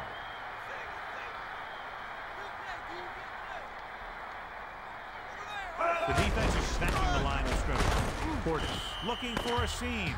Number 56 brings him down. We've reached the end of the first half. St. Louis dominating to the tune of a 13-0 lead. The second quarter with the score: St. Louis 13, San Diego 0. Still no internet here, and still no update on that they know that there's no internet. 39 total yards to 98 total yards. A couple of turnovers for the Chargers have really doomed them in this game. And as I predicted, St. Louis gets the ball first. Carney will be kicking off. Number 24 and number 86. He kicks it off. The returner looking From the 10 up to the 20. Tries to slip past the defender, but still picks up a few more yards as he falls forward towards the 25-yard line. Towards.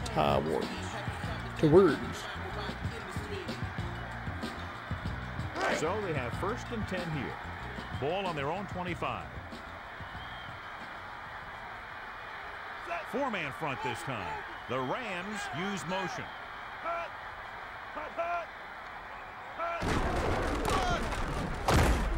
Gilden records the tackle at the 24. Right up the middle. Not much there. The offensive line has to get good movement on the snap of the ball for the inside run to work, and it didn't happen on that play.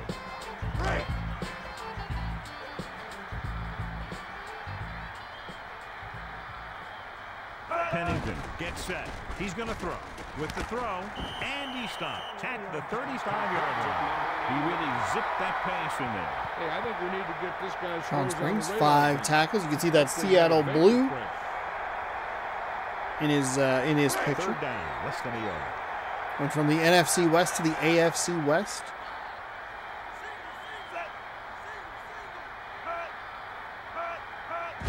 Portis gets the toss. He can't wrap him up. He slipped through a couple of tackles, but there are a lot of Chargers there to make sure he does not get that first down. Great defensive effort there. St. Louis definitely slowing down their offensive production, their offensive prowess. They were on such a good roll early in this game. 13 points. And it looked like it was going to start to get out of hand, but San Diego's made some good. It sounded like I did not enunciate any of those syllables. San Diego has done a nice job at adjusting and making sure that St. Louis isn't running all over him, throwing all over him. Sutherland will call for the fair catch. Keeping themselves at least in this game to give themselves a chance. With the coverage team closing in for a big hit. It's 1st and 10.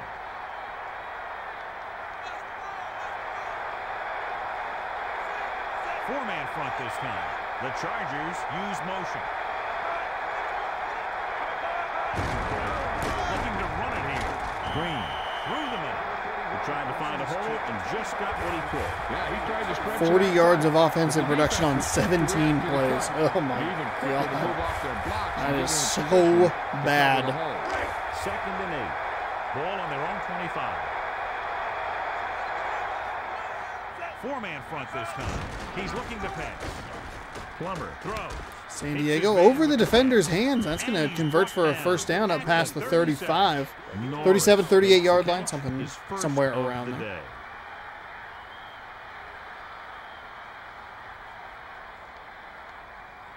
So they have 1st and 10 here.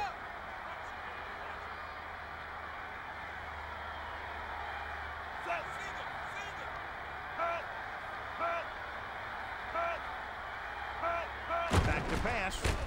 Steps up into the pocket. Plummer with a sidearm throw right to that man's jump.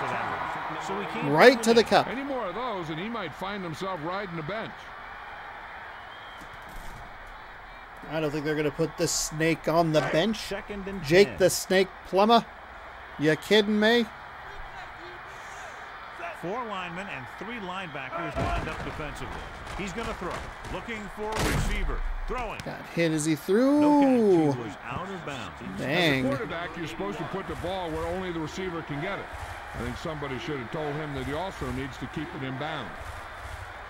It's one of those, another one of those weird things where, like, it kind of looks like he's inbounds, but I don't know what the game qualifies as inbounds versus out of bounds. Dime backs in for this play. Quick drop. Looking for an option.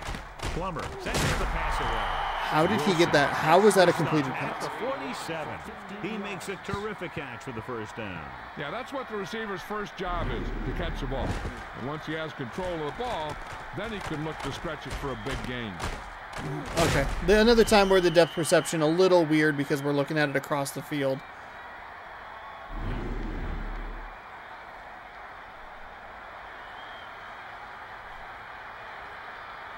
So they have 1st and 10 here.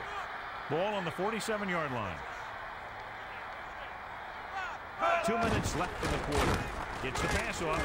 Coleman Short pass out to the at the right side. 47-yard line. Well, he dumped it off on a screen pass on that play.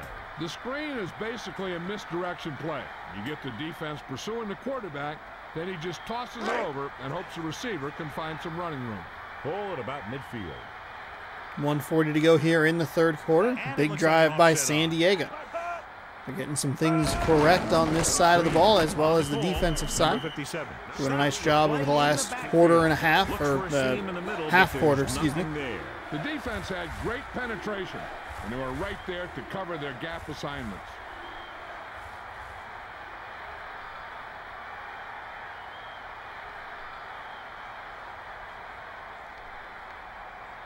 And they'll face a long 3rd down here. Ball on the 49-yard line. And this is the 7th play of this drive. Dropping back with the throw. Defense has it. Intercepted. I said it, and then it... Oh, I mean, it was a really bad throw.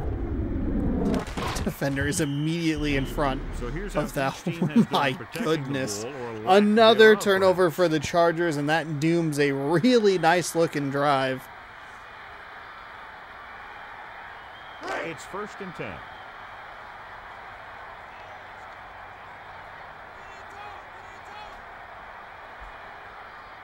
Portis, the lone back.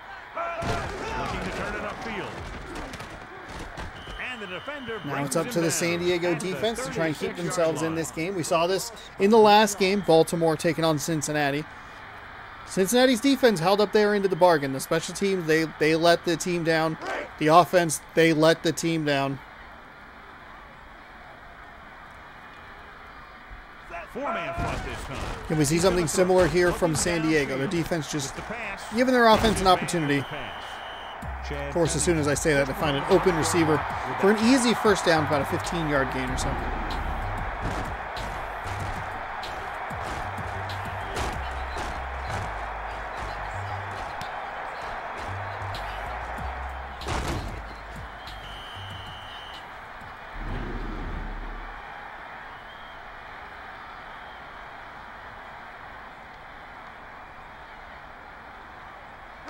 So they have 1st and 10 here.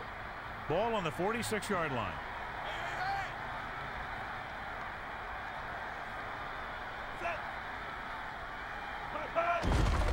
Looking for an opening. And he stopped at the 47-yard line. He was stopped before he could go anywhere. Yeah, because those big old defensive linemen pushed those big old offensive linemen backwards. All right, we're through 3. A 13-0 lead is, or 13-0 score is what we have here after that quarter is done. Third quarter, for some reason, I have a real hard time talking. Don't know why. The ball is right at midfield.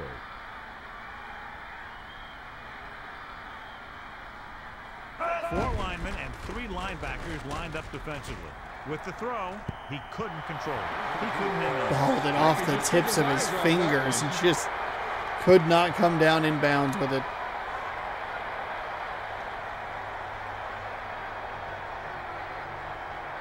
So they dug themselves into a hole here. A long third down and situation. 11.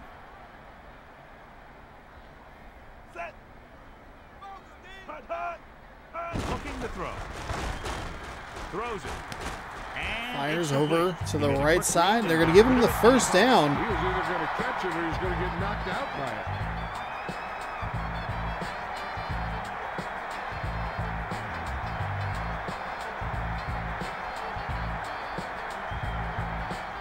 So they have 1st and 10 here. Pennington under center. Man in motion. Portis looking for an opening. Number 56 laid a good hit on him there for his 5th tackle of the game.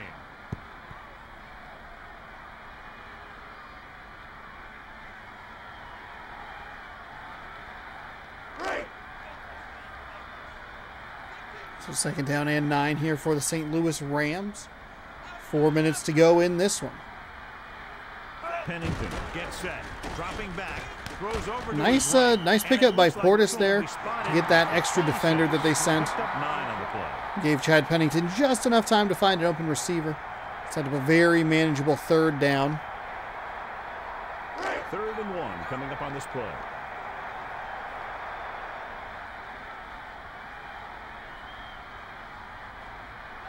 Four-man front this time. Looking to pass. Gets rid of it. And the catch is Fired over the made. middle inside the And he's 20, stopped so at the 17. convert the 3rd down and they'll be in the red zone. Pretty all right throw. Great catch. Way to hold on to it through the collision.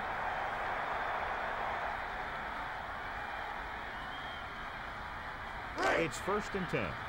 Ball on the 17-yard line.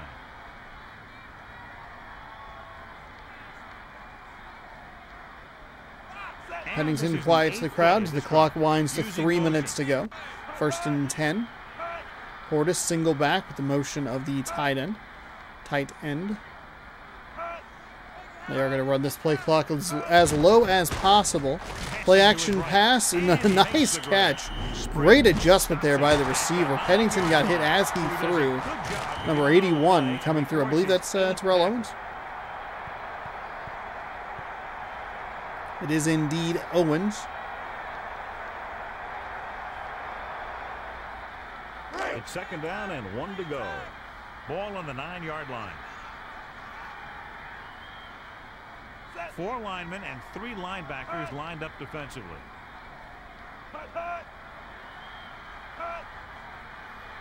They'll be able to take it down to close to the 2-minute warning. Flip my words there. Portis receives the handoff. Portis can't quite get the first down, so we'll set up a 3rd down. They're not just going to give up on the run, no matter how ineffective it is. 2 minutes to go.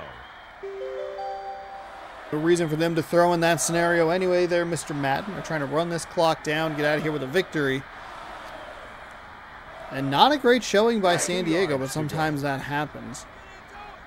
Granted, one of the interceptions, not exactly Plummer's fault. Pennington sends a man in motion. Looking to turn it upfield. Loses 1 tackle. Oh my goodness. McAllister Send with it up to the fullback and just let him bully everybody. Got down near the goal line, but a 3rd and 2 conversion turns into a 1st and goal from the 1.5-yard line. Make the defense use their timeout. 1st down and goal to go.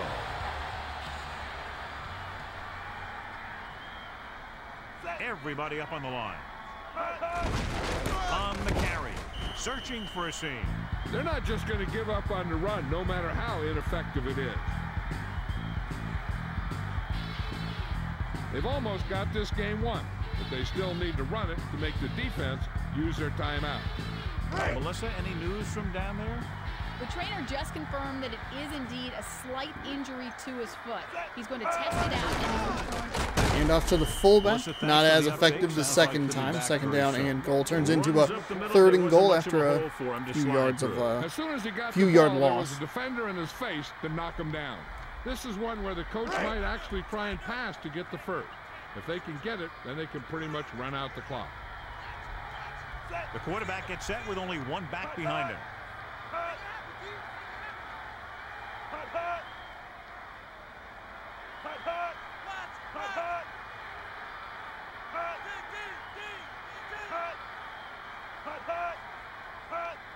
Looking to throw.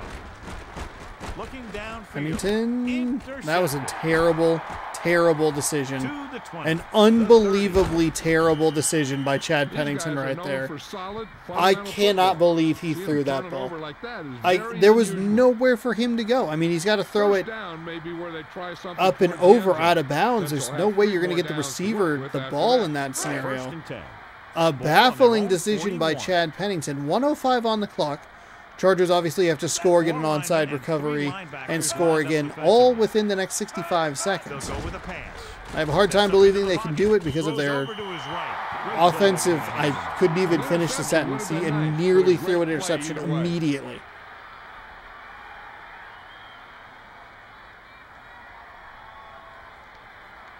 Second and 10.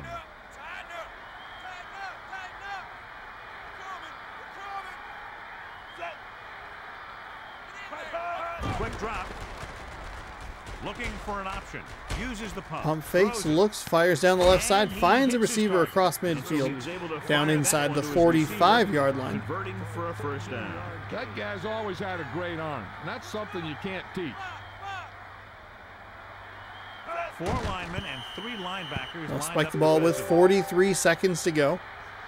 And just an unbelievable turn of events here late in this game. I can't believe that this game is still happening. There was no reason for them to throw that ball with a 13-point lead. Just run it, milk the clock, kick a field goal at the last second. Looking to throw. He's looking. Plummer throws to the middle. He couldn't bring that pass in. You can't do that. You can't throw that ball there. Best ones drop a few, but the key word is a few. 4 down territory here. It's 3rd down and 10 to go. Ball on the 45-yard line. Quick drop. He surveys the field.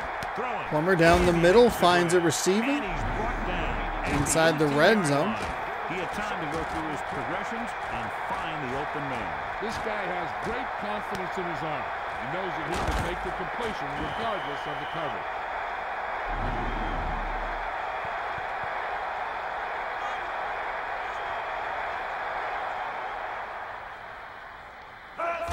And 3 linebackers lined up defensively.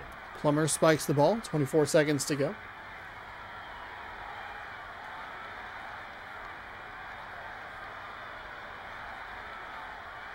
They're inside the 20.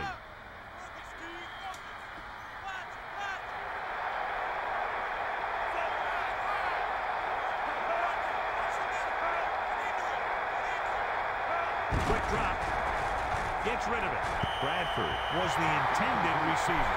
He knocked that one down. If you don't take your time, where were they going with that? That's what you're going to see happen. They're running out of time and down. It's time for them to call their best play before it's too late. So they dug themselves into a hole here, a long 3rd down situation.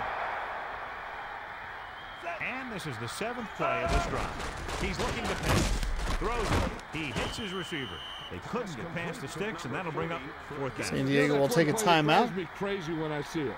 Does a receiver not realize where they need to be for the first down? It's 4th down and 4 yards to go. And this is the 8th play of this drive. Another offsides here. They're really getting them with the hard count. St. Louis wants to just go, go, go, and San Diego is not allowing that to happen. Long, hard counts He there. tried to anticipate the snap count and moved across the line. And that'll be a first down, right? First down and First and goal. Oh, my goodness. Ball on the 6-yard line. Thankfully, there's a 13-point lead you can play with. Nickelback in this time. He's going to throw. Throws over to his right. Tipped and incomplete. Tries to force that one in there. That guy has a great arm. Sometimes he takes some chances and he throws into coverage. 2nd down, goal to go. Green lines up behind his fullback in the eye. Dropping back, gets rid of it. And he finds the open man. The receiver found a hole in the secondary, and the quarterback found him with the pass. 3, 2, 1, and that is the game. Not a great showing from San Diego at all. They dropped to 6-3 following the 13-0 loss that you saw here to the St. Louis Rams. 3 turnovers on that San Diego side, a couple interceptions. Though one of them wasn't exactly his fault. The Rams, though, really tapered off. They did some nice things. I thought the 5 catches, 82 yards and a touchdown for your player of the game, Terrell Owens. I actually thought that San Diego did a good job at... okay, did not realize I was on Stats Info. San Diego did a good job changing up what they were doing defensively. They were able to slow the Rams down, keep themselves in the game a little bit. The offense just never really came through for them when they needed them to. So 13-0 is your final right there. And that'll do it for today's episode. We'll get you some scores. We'll get you some standings updates. And we'll take a peek at week number 11, which will be live right here on the channel next week on the whatever day it is, 7 days from now, the 19th, the day Stray comes out. And if, by the way, if you have PlayStation Plus, like upper echelon tiers or whatever it is, you can download Stray for free.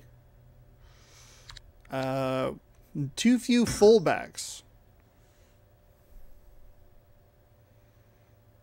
All right, there's week 11. We have not a lot on that first page.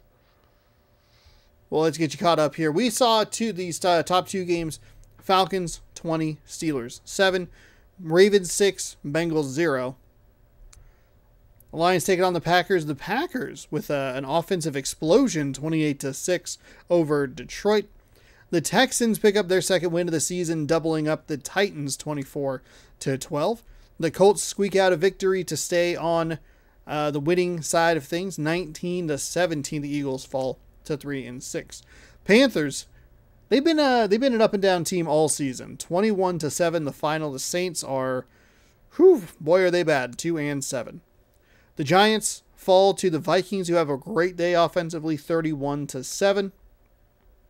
We watched the Rams take out the Chargers 13-0. The Cardinals, with another surprising score here, they pick up their second win with a 17-point edge over Seattle, 27-10. Jacksonville improves to 6-3, and we might have, I wonder if we have an injury issue here for Washington. They were 7-0. They've lost their last 2, and they got drubbed by 4 scores, 30-3. San Francisco, they roll over a 2-7 listless, apparently, Kansas City team, 41-13. The Bears played a tough one, but a 2-7 team is typically going to fall to a 8-1 Patriots team most of the time, even if they don't have a Tom Brady. But the Patriots do improve to 8-1, 13-6, your final there. The Dolphins taking on the Jets. Tight game. Dolphins on top by 2, 27-25. They're in a pretty competitive AFC East. They're going to have to fight for a wild card spot. We'll take a look at the standings here in just a minute. Raiders in the Broncos. That is all Oakland, 23-7. The Broncos fall to 1-8. Let's take a look at the standings really quickly. We will start in the AFC with the North, and that'll be the Steelers on top at 6-3. The Ravens just behind at 5-4. The Bengals fall to 4-5. The Browns all the way down at 3-6. So you got 6-5-4-3, just like that. The AFC South is tight between the Colts and the Jacksonville Jaguars. 6-3 for each of those 2 teams, tied atop the AFC South. The Titans are 4-5. The Texans, even with Brett Favre, 2-7. The AFC East has 2 teams at 8-1. Those are the Bills and the Patriots. The Dolphins trail not too far behind, though, at 6-3. The Jets are 3-6. Could we see 3 AFC East teams make the playoffs? I don't think so, but you never know. The AFC West has the Chargers leading with a 6-3 record. The Raiders off by a couple of games at 4-5. The Chiefs at 2-7. The Broncos at 1-8. Kind of seems like it's just a question of when the Chargers will wrap up that division. So here we go. Let's take a quick look at it because we do have just a brief moment here. So we have the Bills, Steelers, Chargers, Colts. Those are your four winners. The Patriots would be the 5 seed, and the Dolphins would be the 6 seed. It'd be a toss-up between the Dolphins and the Jaguars. So those are some teams to keep an eye on. Last season, we had a lot of 6-3 teams. You're 8-1, and then a bunch of 5. Is that 5? Yeah, 5, 6-3 teams. The Ravens just on the outside, looking in. Then you got some not great teams behind it. Let's skip over to the NFC, and we'll start in the North. The Lions at 4-5, along with the Vikings. The Packers at 3-6. The Bears sitting at 2-7. One of these teams that has a losing record currently is going to get an automatic bid to the playoffs. So, good rule change. In the South, the Falcons are starting to really run away with it at 8-1.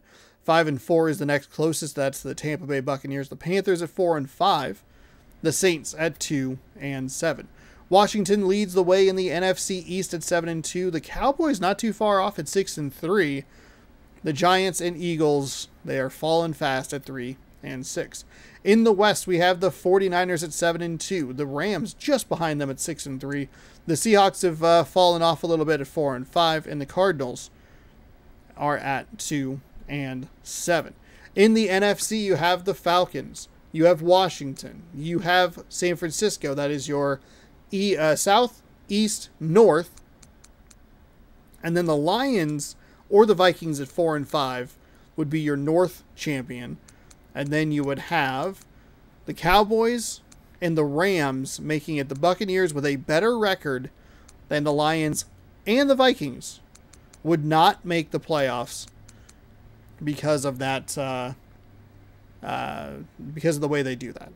So there you go. Let's take a quick peek at the week schedule for week number 11. Cardinals and Eagles, 2 garbage bird teams that just have not taken flight this season.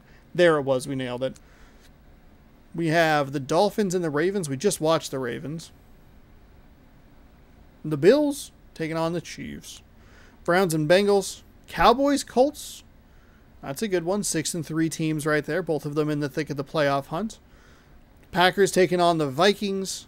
Saints and Falcons. Steelers, Titans. Washington, New York. Panthers, Bucks. Chargers, 49ers. Broncos and Seahawks. Texans and Jags. Jets and Lions. Whew. Boy, there are some stinky games here, huh? It's unfortunate that a team like the Bills is playing a 2-7 team. Yeah. Cowboys, Colts will probably be one we check out. We might see the 49ers and the Chargers. We did just watch the Chargers, but that might be one that we take a peek at as well. And then, I mean, just not a lot of good matchups here. I feel like it was much easier last time to find matchups, or I just wasn't paying as much attention to the records. But man, I'll take a look and see what teams have not been on in a while. Maybe that'll make a determination for some of these. We do have Cardinals, and I don't think the Eagles have been on much at all. We could take a look at that. Sometimes you get to watch garbage teams first thing in the morning if we were doing like a regular Sunday schedule. Cowboys, Colts, though, 6-3 teams right there. And then maybe this one with a 7-2 taking on 6-3. Chargers in back-to-back weeks. I don't think we've had the Chargers on a ton. Yeah. But there you go. Either way, there will be football next week right here on youtube.com/HonestHorseRex. So thank you so much for watching. I do hope you enjoyed. We will see you. We'll see you next week. Be sure you've scrolled down, you've subscribed. You have subscribed. You've rang that bell, whatever. That way you're notified when I post brand new videos. Thank you so much for watching. We'll see you next week with more Madden NFL action right here. And until then, go Sports.